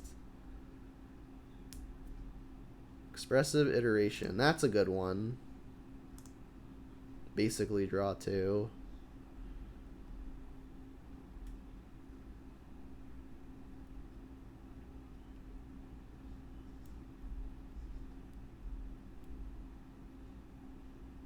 Okay.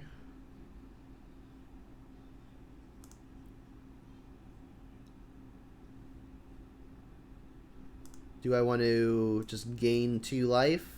I think I'm interested in that. I think I want the maximum time for this Batterskull to be effective. Another Arid Mesa. So we can't get basic mountain. We can't get basic plains because we discarded it.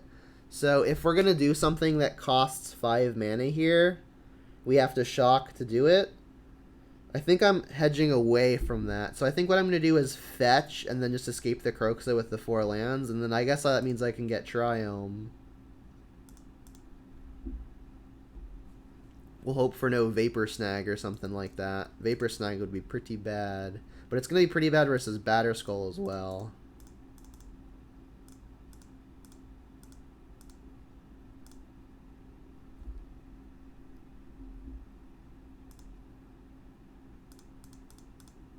So no snag, please. There goes an Islet. No attacks, thank you. Alright, they didn't have a snag. That's pretty big. Time to go off.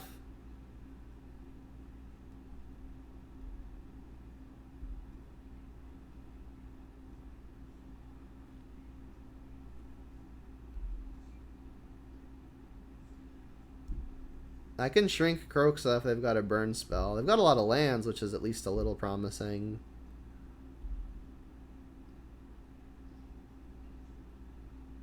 Kozilek's return. Alright, well that makes Kroxa a 4/4.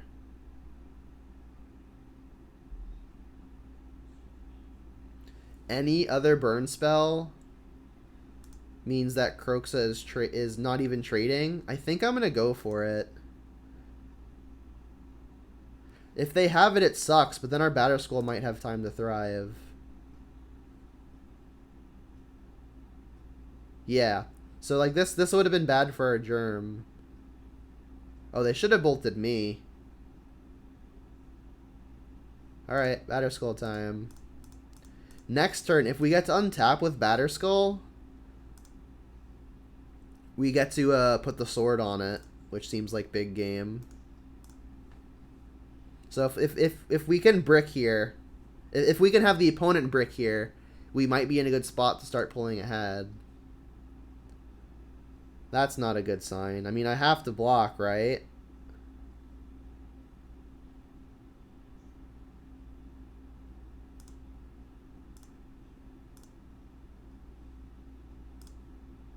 If I don't block, I could just die. I guess like a bolt doesn't just kill me. They really did just draw a bolt off the top. That's brutal.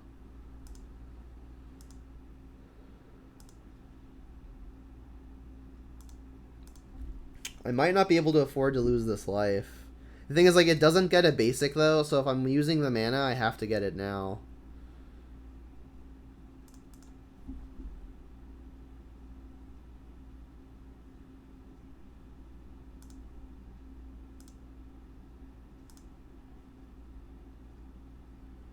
Yikes. So I've got Seasoned Pyromancer in the yard. I guess I could lead on Silent Clearing. Worst case, I can still activate Pyromancer. I could try to return Batterskull to my hand.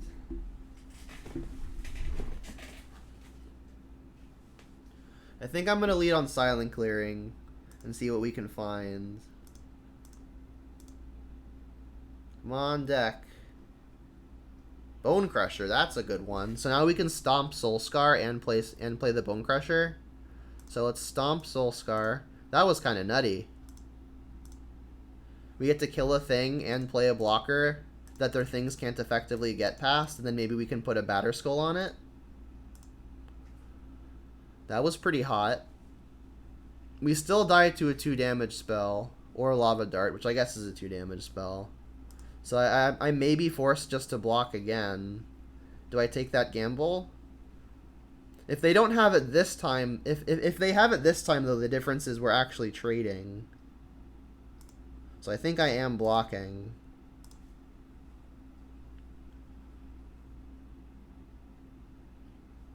Oh, they did draw the dart. Okay. So are we dead? We go to 1, right?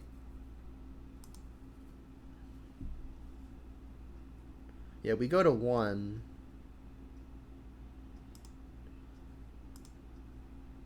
And we trade. Sunbaked Canyon. So if I sacrifice Sunbaked Canyon, I can re-escape the Kroxa. Or I could just activate Seasoned Pyromancer. I think what I'm going to do is just sacrifice the Sunbaked Canyon first anyway, because if I draw something that I want to play, I probably want to play it. So let's not misclick on this ability here. Sacrifice to draw a card. Brutality. Wow. Does that even change anything though? Because if I Brutality, I guess it's only Lightning Bolt I am saved against. Like all the 2 damage stuff would be good for me.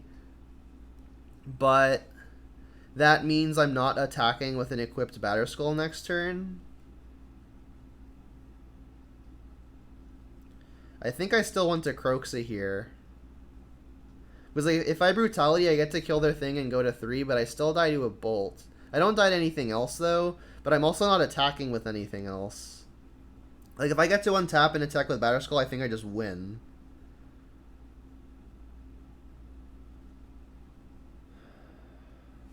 I think Brutality might be playing a little bit too safe.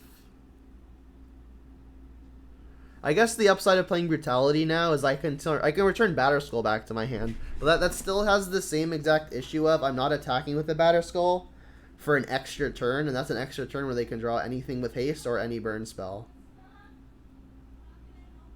I think I have to play a creature here.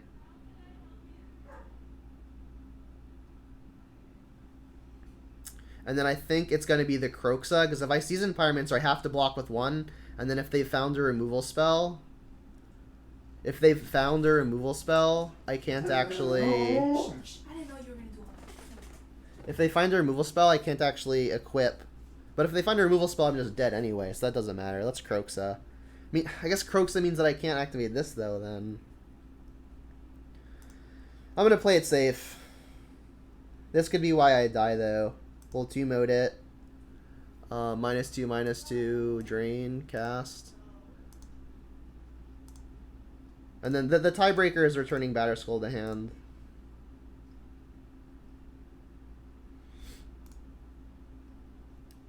Yeah, I could just play the sword, but I think I'm gonna return Batterskull to hand. I drew Soul Scar. Yikes.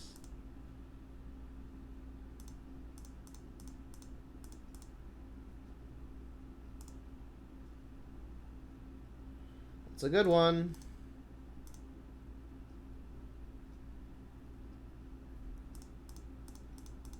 Hold the line. Alright, we need to dodge Bolt off of the top. They've used 2 already. They can't kick Burst Lightning. They're 1 off. Wow, okay. Whew. Shadow 2005. Well, thank you for the raid. Welcome, everybody. We're playing a really cool donation deck. Mardu, Yorion, Stoneblade, and it's been pretty fun so far.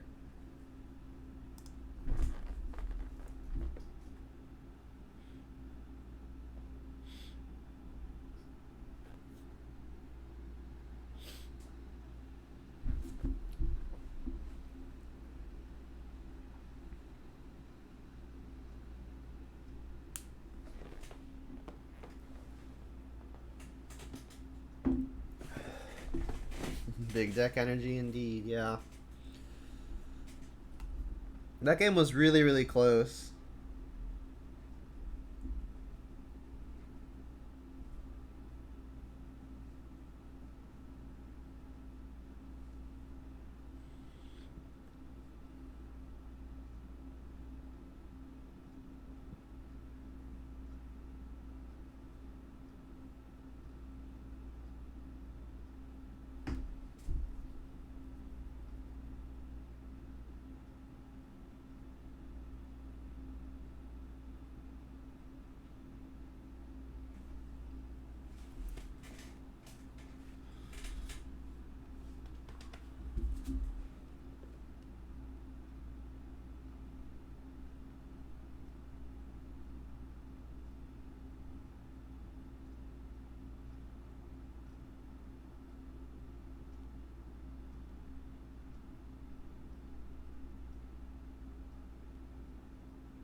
Reveal the Sky Noodle. Yeah, this hand's a keeper. Holy moly. Is this our version of the nuts?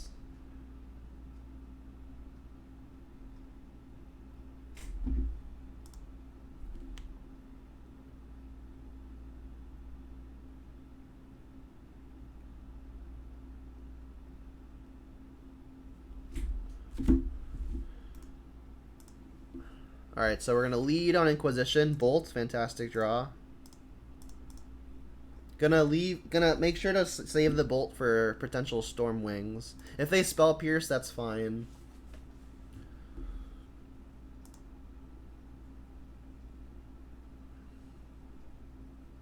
They've got Mutagenic Growth, Manamorphose, Lava Dart, Sprite Dragon. I think I'm still just taking Sprite Dragon. The Bolt is a little awkward in the face of Mutagenic Growths, but it still trades for a card, and my hand is so removal heavy that if I can just take their threats, it's going to be pretty hard for them to win. It's Sanitoter. Thank you for the follow. I appreciate the support, and I hope I didn't botch the pronunciation of your name. Yeah, no Jun today. We got a donation league. They've drawn Manamorphose. No, we knew they had that one. They drew a Swift Spear, though. We can kill that pretty easy. So, do I want to Stoneforge here? I think Stoneforge might be better saved for next turn when I can Stoneforge and play a 1-mana thing. But Stoneforging now also has the high upside of maybe I just get a Batterskull into play next turn. So if they mutagenic, each of these is worth 3, so that's 7. If they Lava Dart me, that's 8, 9, plus 2 more Prowess triggers, that's 11. So I'm not just dead, but I'm taking life from my own lands. I think what I actually want to do is just go for the bolt, because that's going to bait out at least one mutagenic growth, so I don't have to deal with it later. And then I can also just then I can just go for the fatal push too. I want this to get a red source, though. So am I shocking here and then getting basic mountain next turn? It's not ideal. I could just go for the push and leave the 2 mutagenic growths stranded. That seems fine too, but I would like to just get the mutagenic growths out of their hand. An alternative line is I could also just use the Collector Brutality, escalate once, and then get both mutagenic growths when they save it with one and then use the other. That would have their hand getting left with Lava Dart, Fiery Islet, which seems like a good position for me to be in. But that still doesn't get me farther ahead if they draw any removal spell to deal with the Mystic. I think I want to just conserve my life, which means using a removal spell. Yeah, the opponent's asking like what's happening, but I am thinking here. So, yeah, I think I'm going for double removal here. I'll let the opponent commit resources to whatever it is they intend on doing before making before actually casting stuff.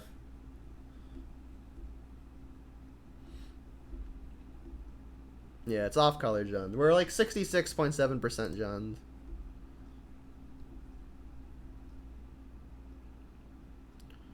Alright, and again, I think I'm doing this on purpose.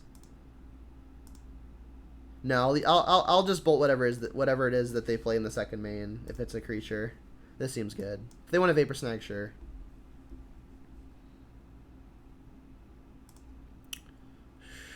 Sure. Are they also playing Light Up the Stage? I don't get it. Stormwing. Okay, I get it. So I could bolt that, but they've got mutagenic growth for it.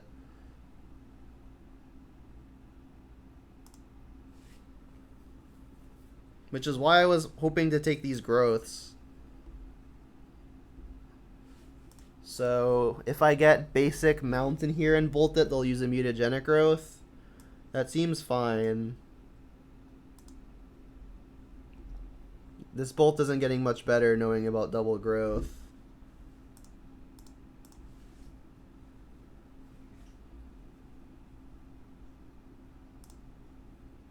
So they can protect it once more. Let's draw Terminate. There are 2 of them.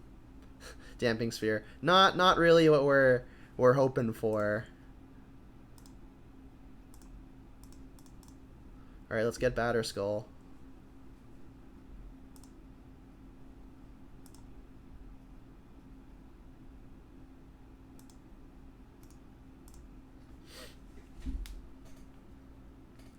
You've taken some inspiration from the Bone Crusher Giant list and increased the number in my list as well. Have only been running 1 before. Yeah, it's been very good. Speaking of very good, this expressive iteration.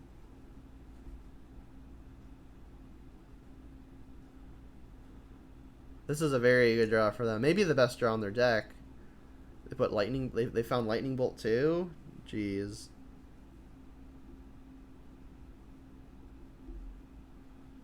We did find a land though. This means that we can Brutality and cast other Stoneforge, which is not nothing.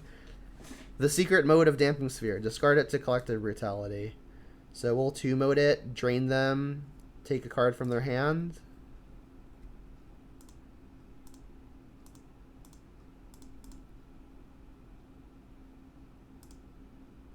Not tapping out of white here.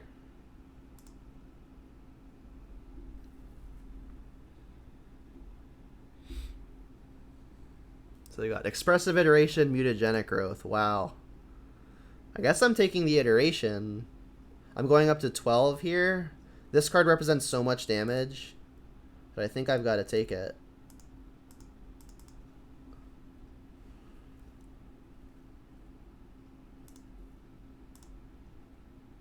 This gets Sword of Gain Life, I guess. I guess we're already gaining life. We don't need mana and having them, and we don't need them to discard cards and us have mana. So it's Fire and Ice or Light and Shadow. I kind of want to just gain a lot of life.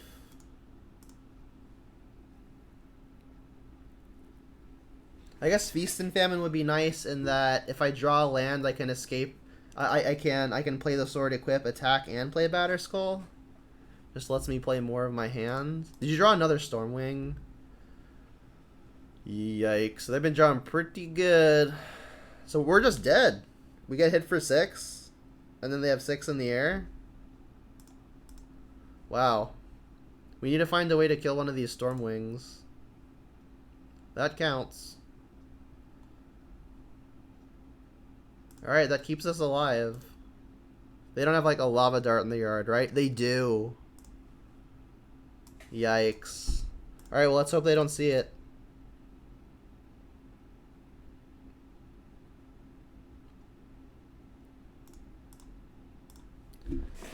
Yikes. They got so lucky.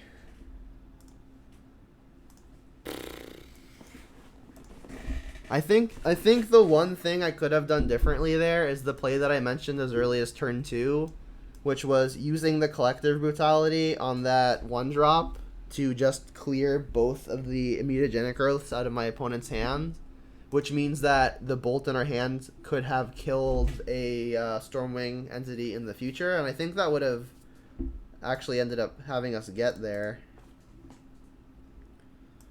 I mean, we had, like, the nuts hand, and they still beat it.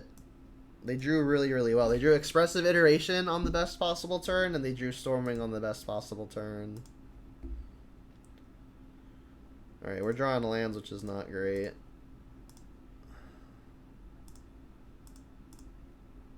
They've got Snare, Snapcaster, Logic Knot, Bolt. So this is probably the blue-red Through the Breach deck, which our hand is not suited very well for. I think I have to take the Snare. It just trades the best with all of our good draws.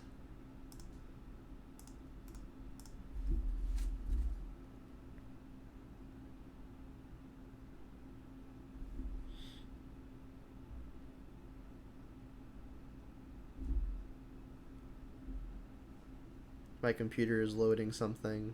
There we go.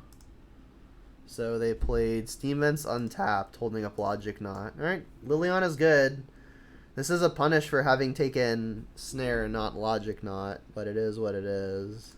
This will get Triome.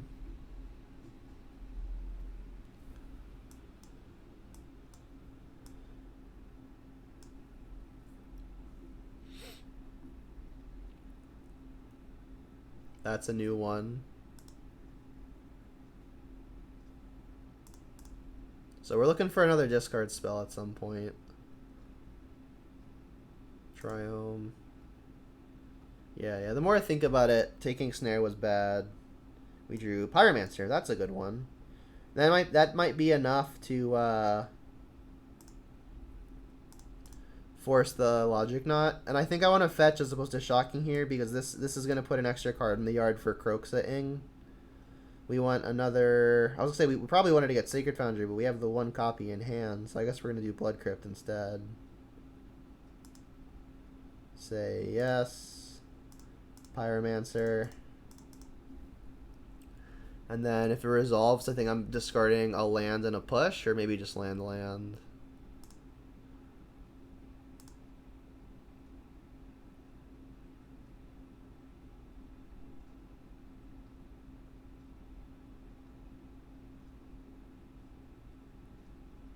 Sure. Maybe this means we get Liliana through.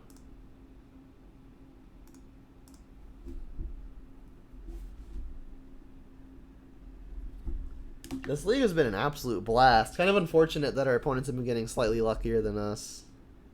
So now they've got Snap Logic Knot available. That's pretty bad for us. I mean, I guess I could just spend the turn putting Yorion into hand. Sure.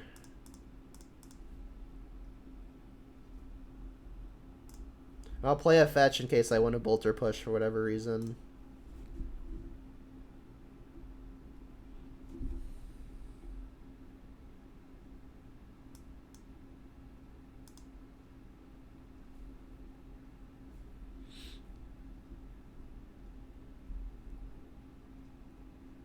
So this is classic Grixis control, I guess. We really want to find Kroxa. Kroxa would just be a really good thing to cast into their various removal spells. Lingering Souls would also be fantastic. Inquisition. Inquisition's nice. Maybe this means that we could get to sneak the Liliana in.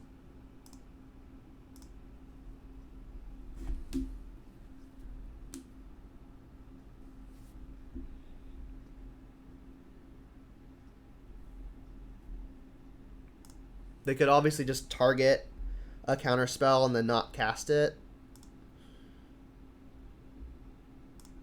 In which case, I just won't cast anything into the counter. So they've got Force, Dreadbore, Lightning Bolt. All of these things are annoying. I guess I take the Dreadbore because then maybe I actually get to resolve a Yorion. And then we know that they've got Logic Knot until the end of their next turn. They did target Logic Knot, right? Cast Snapcaster Mage.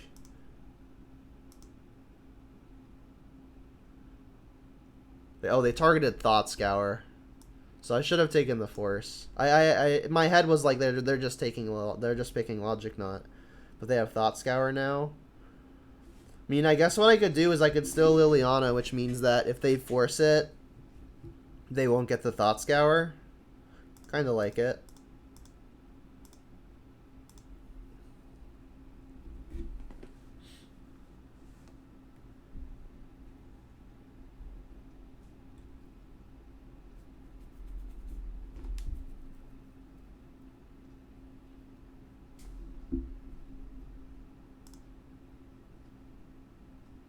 Young Pyromancer, okay. That's a thing. This resolves, okay. So if I Edict them, they'll just bolt it. But that's still a 2-for-1. If I plus it, they're just going to attack it anyway. So that's Edict. This will at least use the bolt as well, right?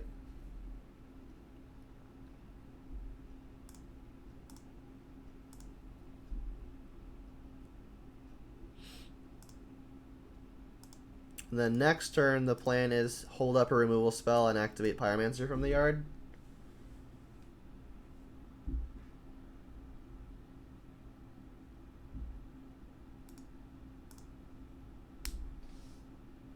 Okay. Yeah, I mean, I'm gonna activate Pyromancer. I mean, I could just slam a Yorion. It's not getting much better.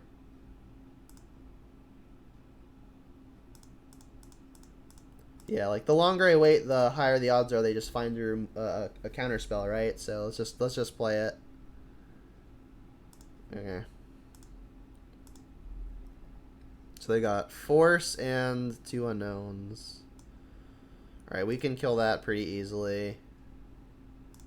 Don't think I'm going to need Revolt for any reason.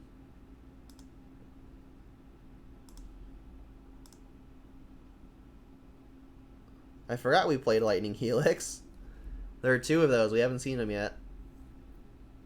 It's a cool one. Oh, we did see it in like game 1 of match 1, right? Against the Skelemental pile.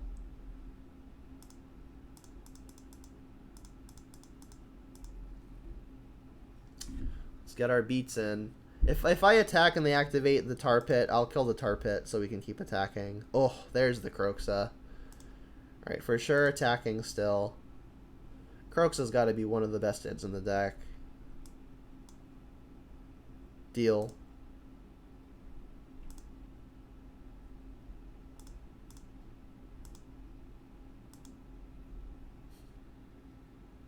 Shut up early, not often. Yeah. I hate cards that do that. If I put you in my deck, I want you to show up early and often.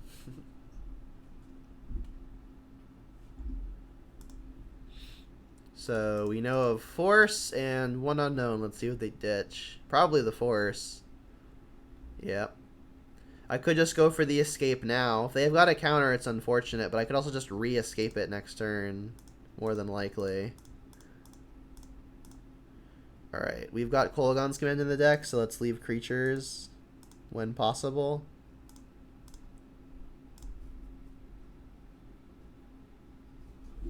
This is at a minimum going to deal with their last card. If it's a cryptic, then, you know, it is what it is. And it is a cryptic. Okay. Brutal. That was the worst case, but Croaks is still going to be good for turns following this one.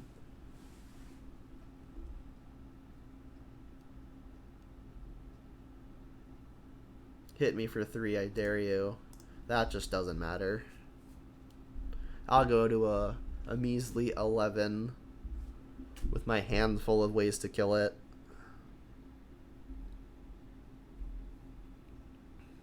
I guess second tar pit makes that make more sense. Ooh, how are you feeling about Bone Crusher? So if I bolt the opponent, I can escape. But I'm actually kind of wanting to just...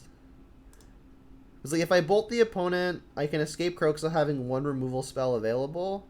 Croxa is so much pressure. But at the same time, so is Bone Crusher. Let's just play the Bone Crusher and hold up everything.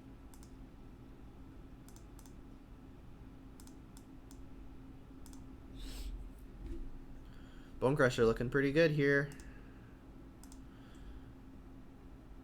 Get in there, Elemental.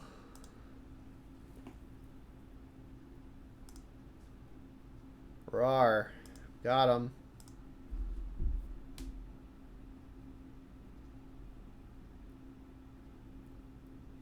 Play Drown, Catacomb. Deal. Sure. I'll wait until it attacks, so they don't use it, so they don't have access to it as mana. And I'm just gonna use the 1 mana removal stuff. I don't wanna get got by a spell snare and something else. Let's just make sure this dies.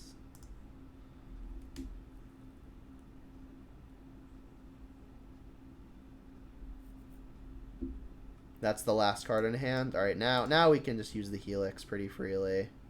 We might actually just want the burn spells to go to face, though. Let's use push again.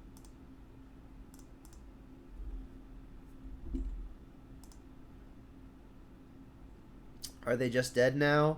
I can bolt them down to 11, attack them for 5, put them to 6. Croxa plus Helix kills them.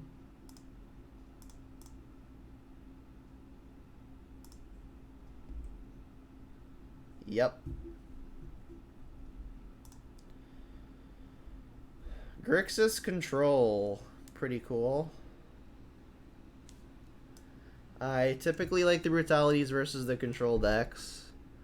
Just as like a duress. Spellbomb's going to be good versus Snapcaster. I don't think I want Sword of Light and Shadow just for pro black. Returning creatures can be nice, but I think the effects on the other 2 swords are probably just better. Don't think I'm bringing in Rest in Peace because, again, some of our better cards are Croxa and Lingering Souls. Let's just bring out some more of the 1-for-1s. Just do that. Is it possible that Sword is just better than a Terminate? Very possible.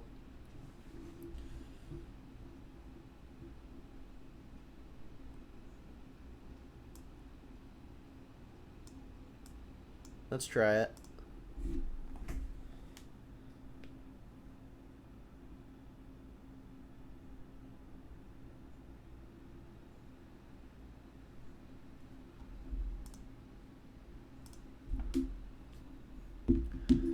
Yikes.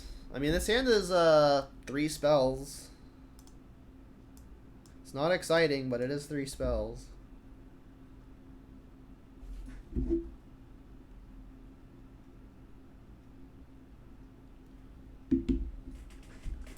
Mulliganing to a worse hand is going to feel really, really bad versus the control deck. And I've got so many, like, I've got access to basically all my colors already. If I draw Triome, I might just want to cycle it at some point. So I think I'm going to actually avoid getting Triome in favor of just my my duels. Bob's a great draw. That should be a good one later on. They shocked, did nothing, and then didn't Thought Scour. That doesn't make any sense. Like, they're not going to snare anything right now, because I only have 1 land in play.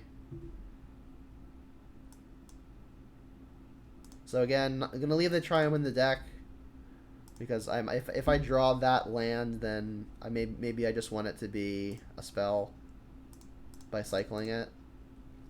I'll play the Bob, not expecting it to live a super long time.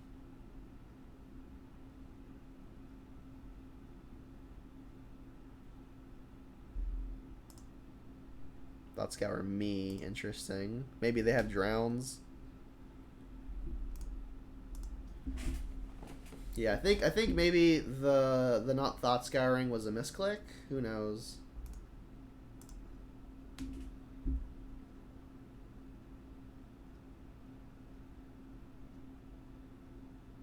Pyromancer. Okay. And the push. Bloodchief's Thirst. That's annoying. I mean, now I can just Kolaghan's command it. They could force some negation me, which would be pretty bad. But I still think I'm supposed to go for it here. I could just go for the Stomp.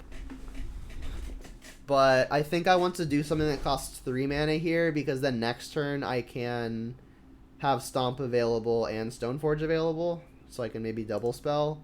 So I think what I'm going to do here is definitely kill Pyromancer. The second mode is unclear. I've already got so many threats, and this is a resource battle, so I think returning Dark Confidant and them discarding a card are fairly equitable, but the difference is that returning Bob means I have to put mana into the additional card, whereas having them discard means I don't have to put mana into the additional card. So I think the tiebreaker is that mana difference, and I'll have them discard. So we'll shock the Pyromancer and you discard. So you discard, shock this. So no force, please. No force plus blue card. It looks like they don't have it. They discard snare. Sure. Feeling okay.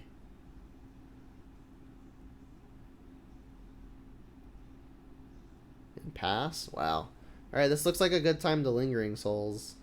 I could play the Stoneforge and hold up the Stomp or the Brutality. But I mean, Souls is just a good thing to cast into empty mana, right? Into open mana, I mean. I can always double spell next turn.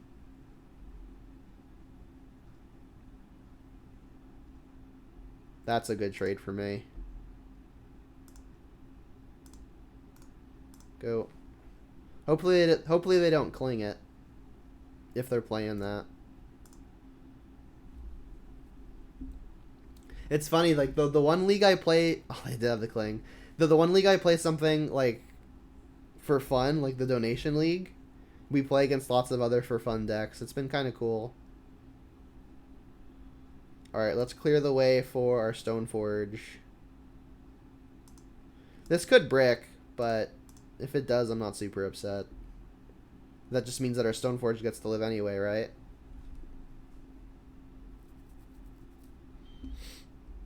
You gonna counter this?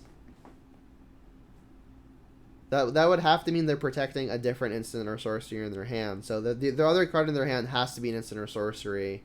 That, or they figure we're taking this anyway, they get to protect the one card's worth of information. But I think it's more likely just another instant or sorcery. Could have played land first to make them delve one more. Maybe a small misstep, but I don't think it's going to matter in the grand scheme of things. It could matter in that they now have an additional card to use for their cling, so that could matter. Honestly, I think I'm just getting Batter Skull. It attacks. Go. Makes them want to really kill this now.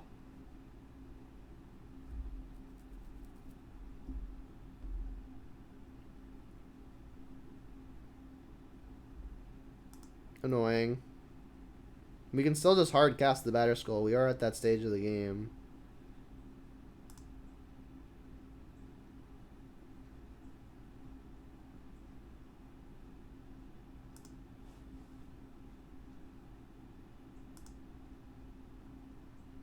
Ouch.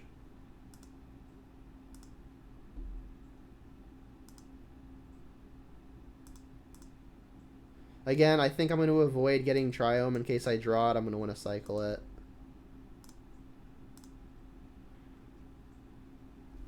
A sword, you say? So the options here are Batter Skull or Stomp plus Bone Crusher. Either way, it gets a threat into play. If we're worried about Force of Negation, this would be the better turn to play the Batter Skull, so let's do that. They only have one card in hand. I could play around getting the Bone Crusher forced by just not casting the Stomp half. And there just really isn't something that I'm wanting to Stomp right now, right?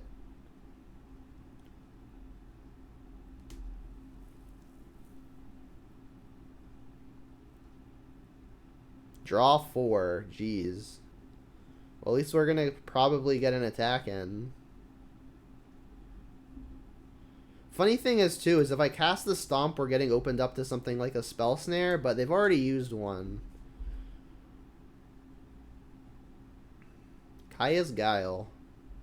Interesting. I could go Sword and Equip, but I mean, they still just get to chump, so that doesn't have me advancing the board in a meaningful way. What I think I'm going to do is hold up Kaya's Guile and Stomp, and then next turn maybe I can equip the Sword to the token, the flying token. So let's lead on attack, see if that evokes anything.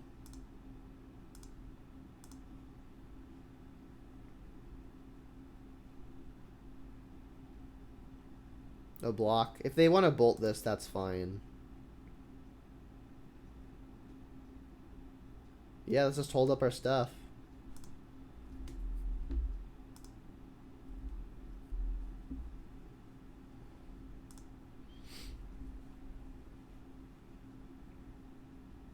It looks like they do have the bolt.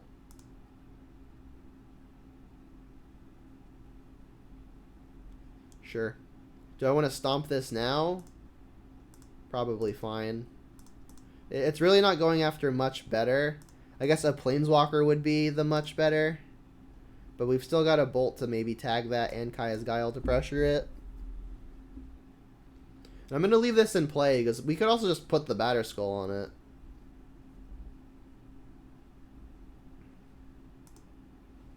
Then I do think I want to use the Kaya's Guile now.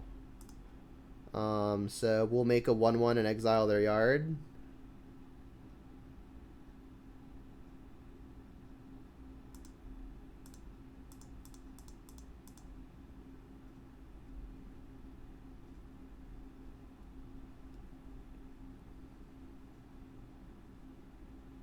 Gonna shatter my Batter Skull. That would suck. Buy back a snap. Yeah, that's good. I guess I could have waited. But even if I return Batter Skull, this is happening. So they've got Snapcaster in their hand. They can Snap Bolt. Yeah, that was bad. I mean, we still just have the Spirit, though. I could play Sword, equip Sword just to force out something. But, I mean, their yard's gone.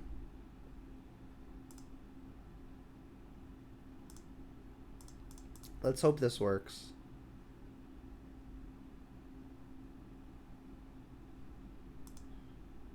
Like, we could also just play the Bone Crusher, but the upside of this working is very good. We know one of their cards is Snapcaster.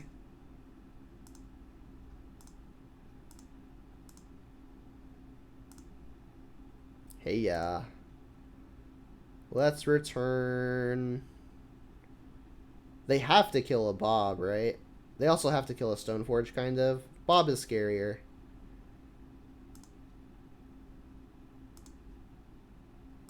Nice.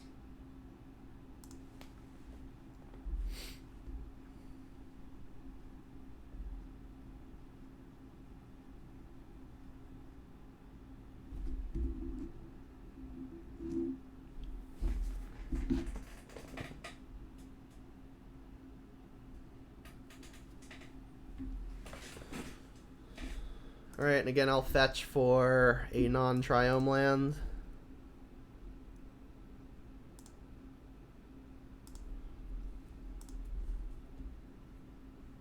Alright, let's start on an attack again.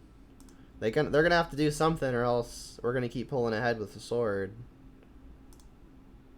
It's got protection from black, so Fatal Push and Drown in the Lock are not answers. Alright, now to diversify, I think I'll get a Stoneforge.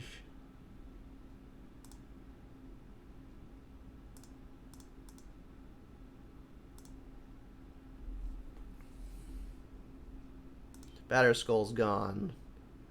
So let's get fire and ice. And then they're so low on life that I think I'm playing Bone Crusher here, especially because I just like have a bolt in hand. This puts them at a really weird end pass. Is there any better feeling than having Nabob at over 20 life? Yes. Liliana Edicting onto an empty board. But that's about it. Let's top it. Seems good. So now they have Snapcaster Mage into Aether Gust, but like we still win through that.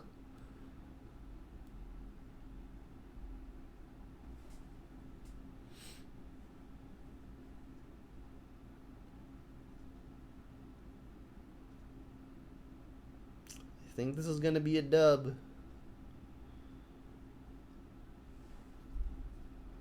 Having Ren and 6 instead of Bob? It depends. We're 2-2. The 2 losses that we had, I feel like the opponents got pretty lucky. There were definitely decisions that I could have made to put myself in different spots up to the point where the opponents got lucky. But I mean, I'd rather they just not be lucky, right? We've been having our fair share of luck too. We get to go first, reveal the Sky Noodle. This hand is pretty slow. Did they reveal a companion? No. We don't have anything to do until turn 3. But when we get there, we have lots of powerful stuff. I think I'm just going to hope to draw something that costs 1 or 2. I'll get Triome first. No, drawing actions better than drawing lands. I'd be inclined to agree.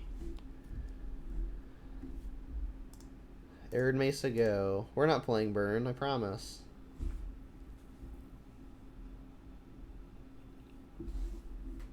Ooh. Humans or merfolk? Sliver. Holy crap. Vile. Alright, well. I'm always a little happy when my opponent has Vile, because it's like something I don't have to kill. Let's get Triome.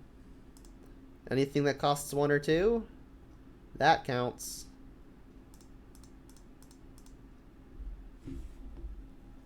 So we've got Batterskull in play already, obviously. So let's get... I think we're going to get Fire and Ice, because that can actually kill stuff.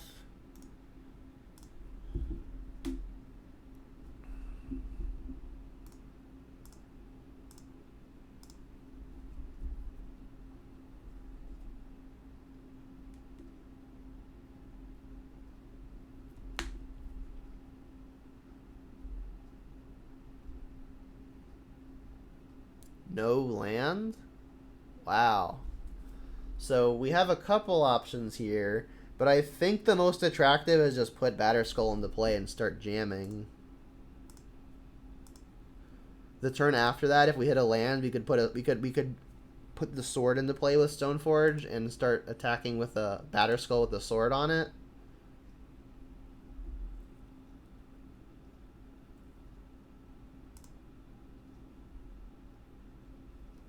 That's not always true. It's Sanitoter. I won a Star City Games Regionals playing 4 Dark Confidant and 0 Ren and 6 because I thought it was the correct call for the meta, and it obviously paid off. They drew a land. Sliver, yeah, sure.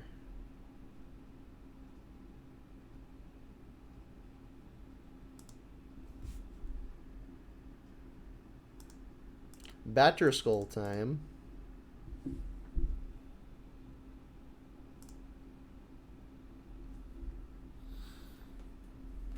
If they want to violin another Sliver and double block, I could just Kaya's Guile. This will be Blood Crypt to get second red.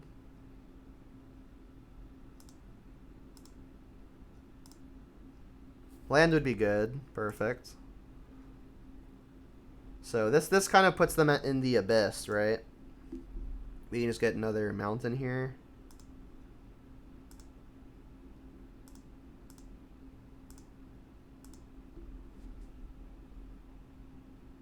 Yeah, no Tron in sight. And any day where we dodge Tron is a day where I'm happy.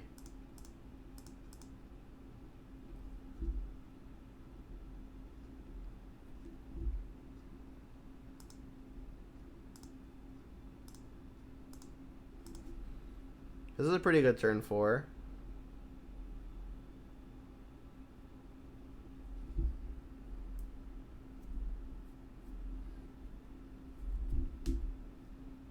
Yeah, this has been a really, really fun league.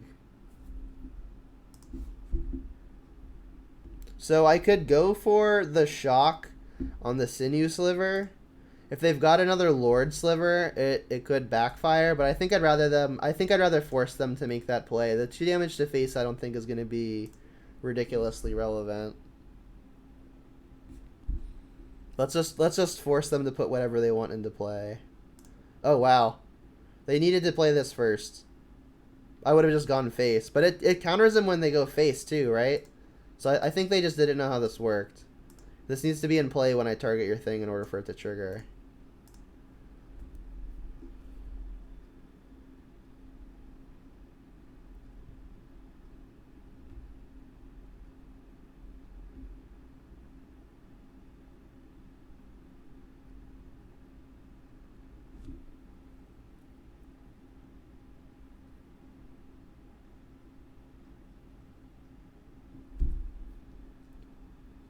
They kept Violet too.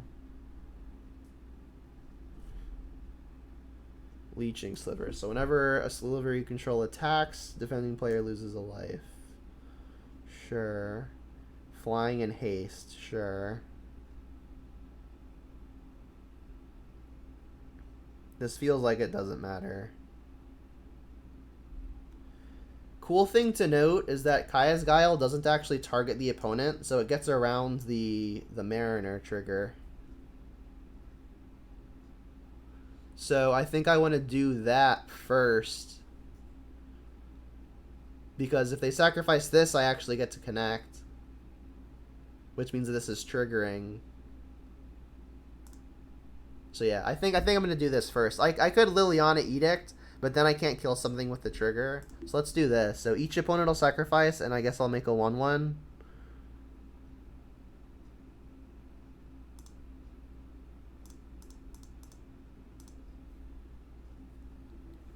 This card is so cool.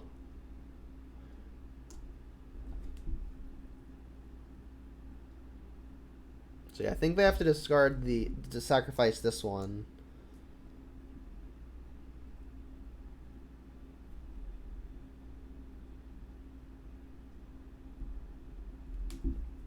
The other thing I could have done, which I hadn't even considered, is like I could have put the sword into play, given it pro black, and then just attacked past it anyway. So maybe I should have considered that. Yeah, you're saying I could have gone Voltron Germ. Yeah, I arrived to that conclusion just a little bit later than you did. I mean, I still think they probably want to block here. I'm still going to shoot something. Maybe this line is actually better then. In hindsight, this line actually seems better because this ends up with them having fewer creatures in play, as opposed to just one big thing. So this actually seems a little bit better. No, wait, it's the same, right? I guess this is them having one less thing in play. I mean, we're already so far ahead that maybe we should really just take the win more strategy, which would be the line that I took. Because like if we go the other way, they just have 2 things in play, right? Because I can only kill 1 thing. Or no, it's still 2. What am I talking about? Yeah, other way was better. Never mind. I'm being stupid. Other way, Voltroning was better. Right?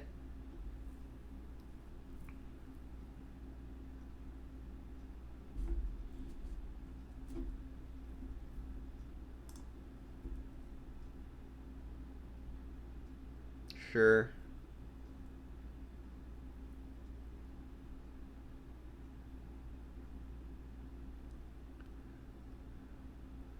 So, all slivers have pay 0. If this is on the battlefield, flip a coin. If you win the flip, exile this permanent and return it to the battlefield under its owner's control at the beginning of the next end step. If you lose the flip, sacrifice it. So basically, it's a 50-50 chance that they save their thing.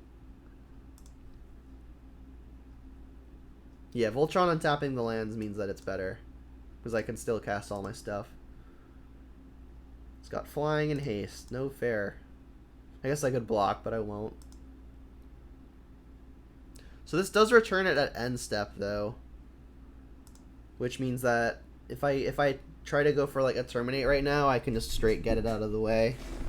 Kolaghan's Command. This game is already... We're already so far ahead that it hardly feels like this matters. In fact, they're just dead, right? Be Kolaghan's Command, shoot a thing. Best case scenario, it comes back end step. Yeah, so I can just kill both of their things and then attack all and they're dead.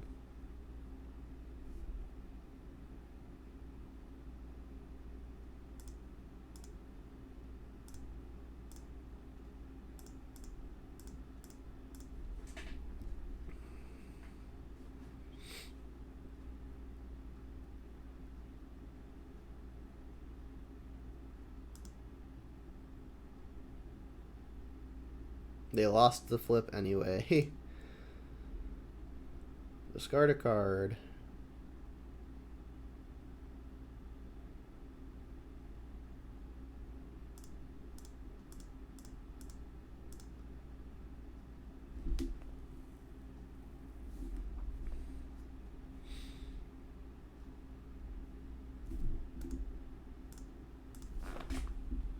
Yeah, there are like 5 or 6 different ways that I could get past all their stuff. It hardly feels like it matters. The Mardu League's going well. It's been really, really fun. The 2 matches that we lost were very, very close. And the matches that we won have also just been very fun. Plague Engineer seems pretty good. What do y'all think? Brutality is just another way to kill something. I think it's only these 4.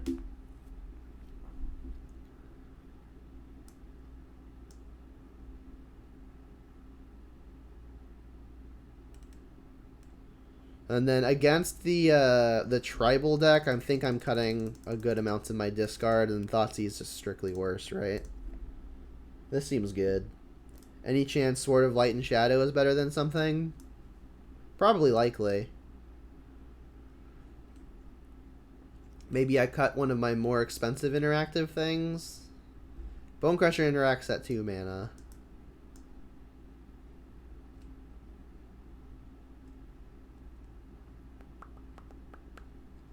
I think I'm going to cut a Liliana. It's not great versus a board with more than 1 creature in play. And we're on the draw, so it's more likely that they have more than 1 creature in play by the time we get to it. Let's do this.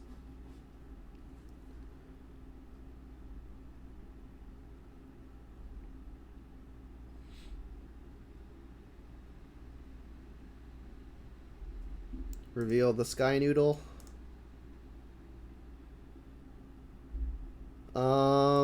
This is probably a keep. It's a little shaky. They are a creature deck, and we don't have a lot of ways to actually kill creatures. Bonecrusher looking good here, though, you know. It's our only real removal spell. We've got a Stoneforge, which they're going to have to answer. We've got lots of ways to buy time. I think this is on the low end of keep. And they mulliganed, which does make this a little bit better. Yeah, Blitzer, the Absolute Nuts, and Esper Control robbed us. Yeah, those were our 2 losses. For those who weren't here at the time. Like the Esper Control deck, we Thoughtseized their Teferi. And then I'm assuming they only play 2, because that's the average. And then within their top 20 cards, they found the other one on like the exact turn they needed it. And then the Teferi drew the exact nuts to stay exactly at speed with us until we eventually drew a couple lands in a row and they pulled ahead. It was brutal.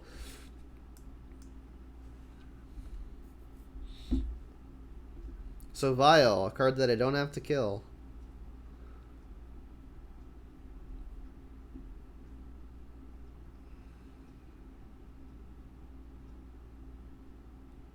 I'll stomp just about anything, that included. I'm gonna do it before they could bring in an Unsettled Mariner. Ooh, that's good too. This does 3 damage as opposed to 2, so I think I'm gonna stomp. We'll need to find lands. But if I'm not drawing lands, at least I'm drawing something interactive that I can cast.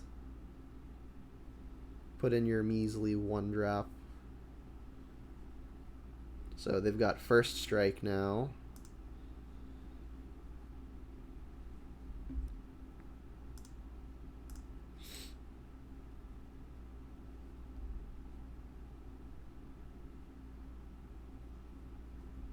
Oh, land. I don't have to kill that. Mutavault might be worrisome later on. Them not attacking with Mutavault means that they're probably spending their mana on something, right? Lands, please. Perfect. So I could just use the Seasoned Pyromancer now. I can ditch Kroxa Lingering Souls. That actually seems good. Because I do want to find lands to start double spelling and get towards my top end. And Pyromancer is going to buy me time just fine. So if that is the line, what am I getting with Arid Mesa? I don't want basic plains. I also don't want basic mountain. I guess it's Blood Crypt? Am I ever going to want double white for any reason? Yes, right? Because I might want a Helix and Stoneforge next turn. So maybe it's just Godless Shrine then for second black, second white. Yeah, the stabilizing at 1 versus Blitz felt good. We needed to dodge a couple of times, but we got lucky and got there. So let's Godless Shrine Pyromancer. Say yes.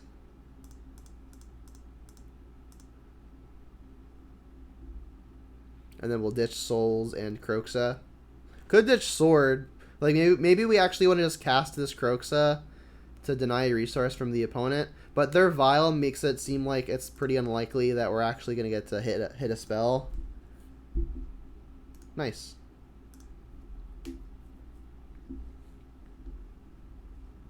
What about Skyclave? I would like to draw one, if that's what you're saying. They didn't do anything? Why didn't they attack with Mutavault last turn, then? Fun fact, Skyclave is actually the most expensive card in this deck, Magic Online-wise. It's like 25 tickets. That's a good sign.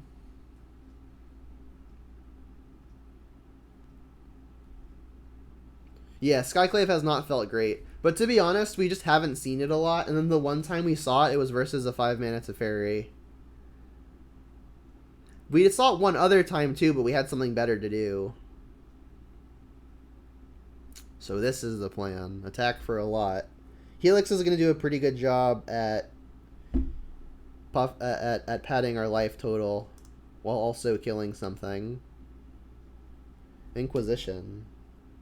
So now we have the option of...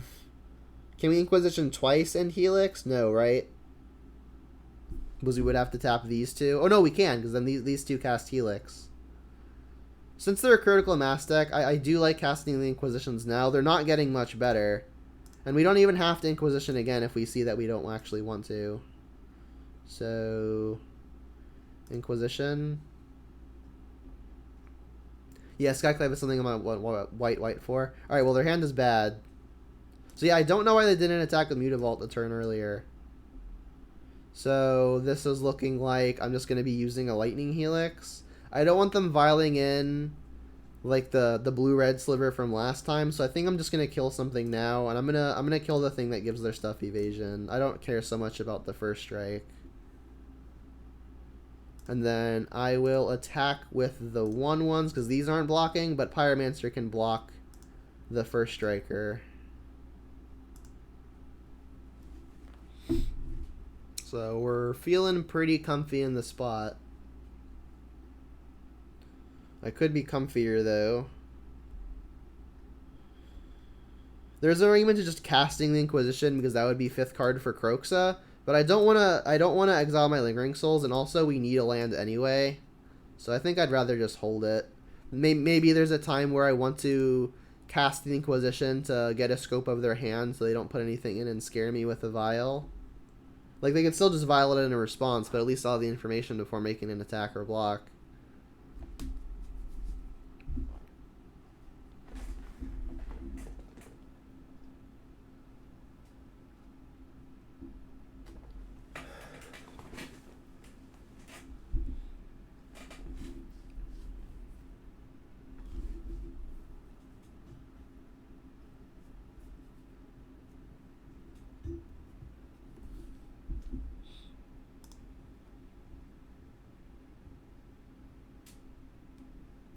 +1/+1 sliver. Yeah, we know their last card's Ziggurat. Why do they tap this?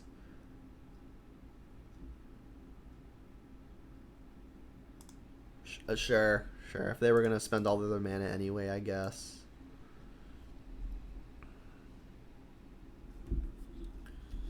Alright, I don't have a good block. Do I just take 5, go to 10? That seems fine. Alternatively, I could just block and then escape the Kroxa if I find any land. I think I'd rather just let this thing live. I'll take my 5. As long as they don't draw the this again, I should be okay.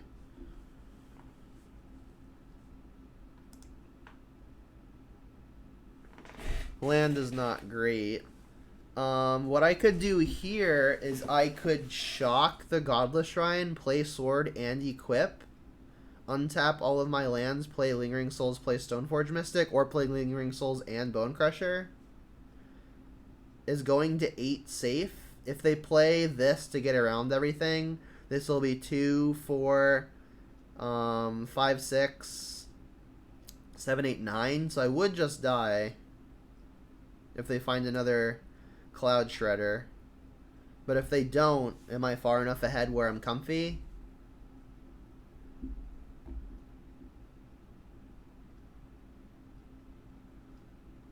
Thing is, like, if they draw a Cloud Shredder next turn, I don't really think I'm alive anyway. I guess I actually do get to block with souls, so yeah, let's do it. Say yes.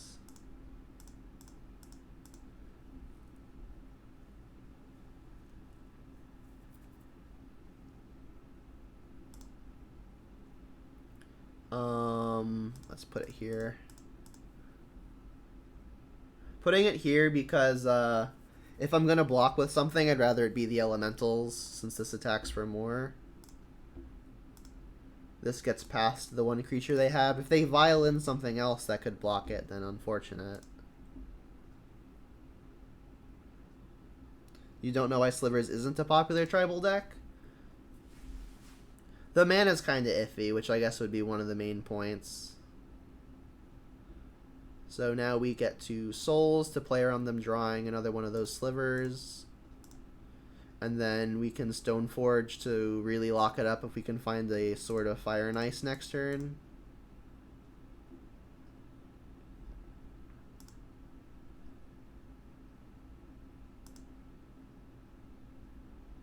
Could even Light and Shadow just to gain life that way. But I mean, just shooting their Slivers seems great too. Yeah, let's Sophie it up here. This also hits for 6 + 2 is 8, so if we threaten 5 other points of damage, we can maybe make them think we can kill them. But that's literally everything we have, so that's probably not the route we're going.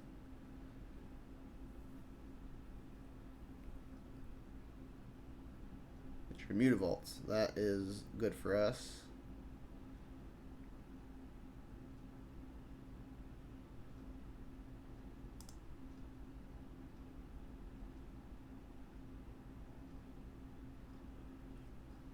They didn't want to sacrifice the clearing first. This Mutavault already can't attack, so they probably should have sacrificed the clearing first.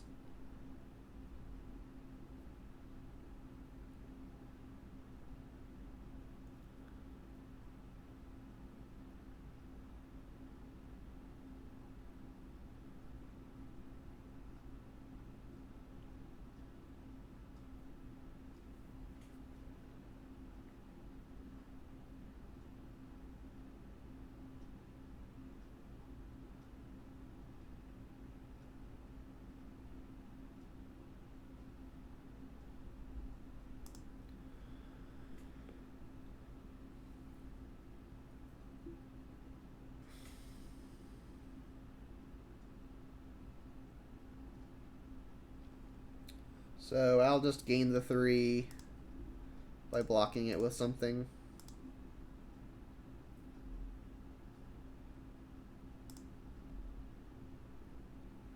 So Mutavault can block whatever the swords are on, right, because it's colorless. Removal spell would make it easy. That's a good one too.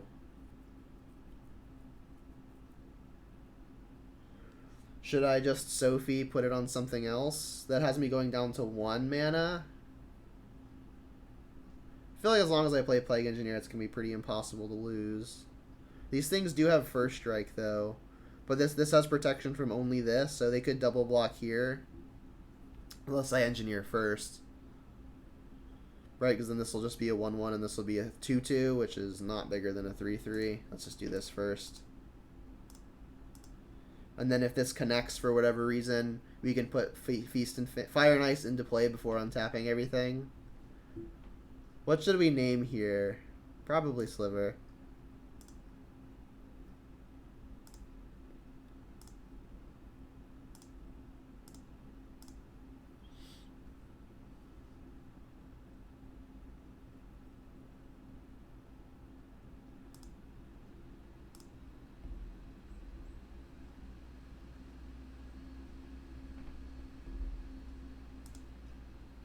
Yup. See, I think we're a lock now.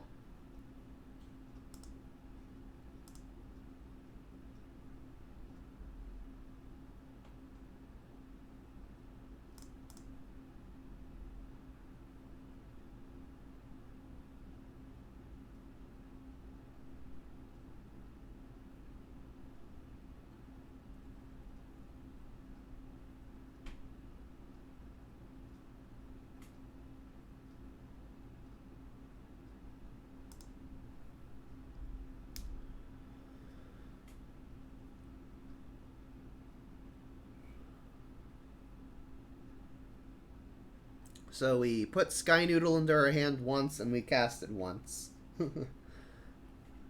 Otherwise, this is just an 80-card commander deck.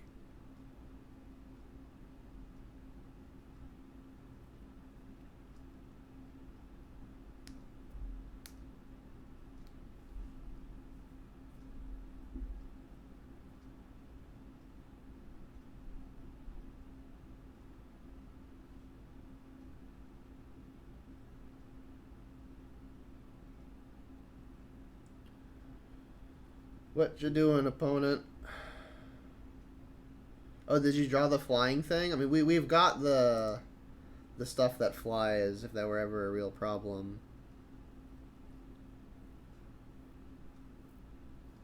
Also, their things are 1/1s.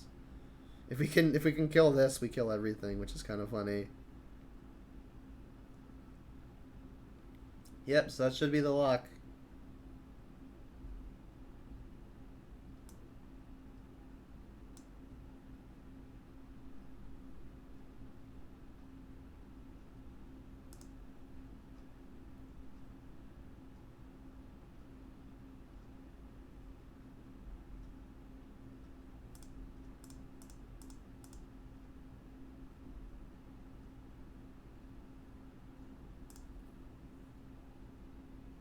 Probably would have used it twice if we hadn't forgotten about it against Esper. That's true.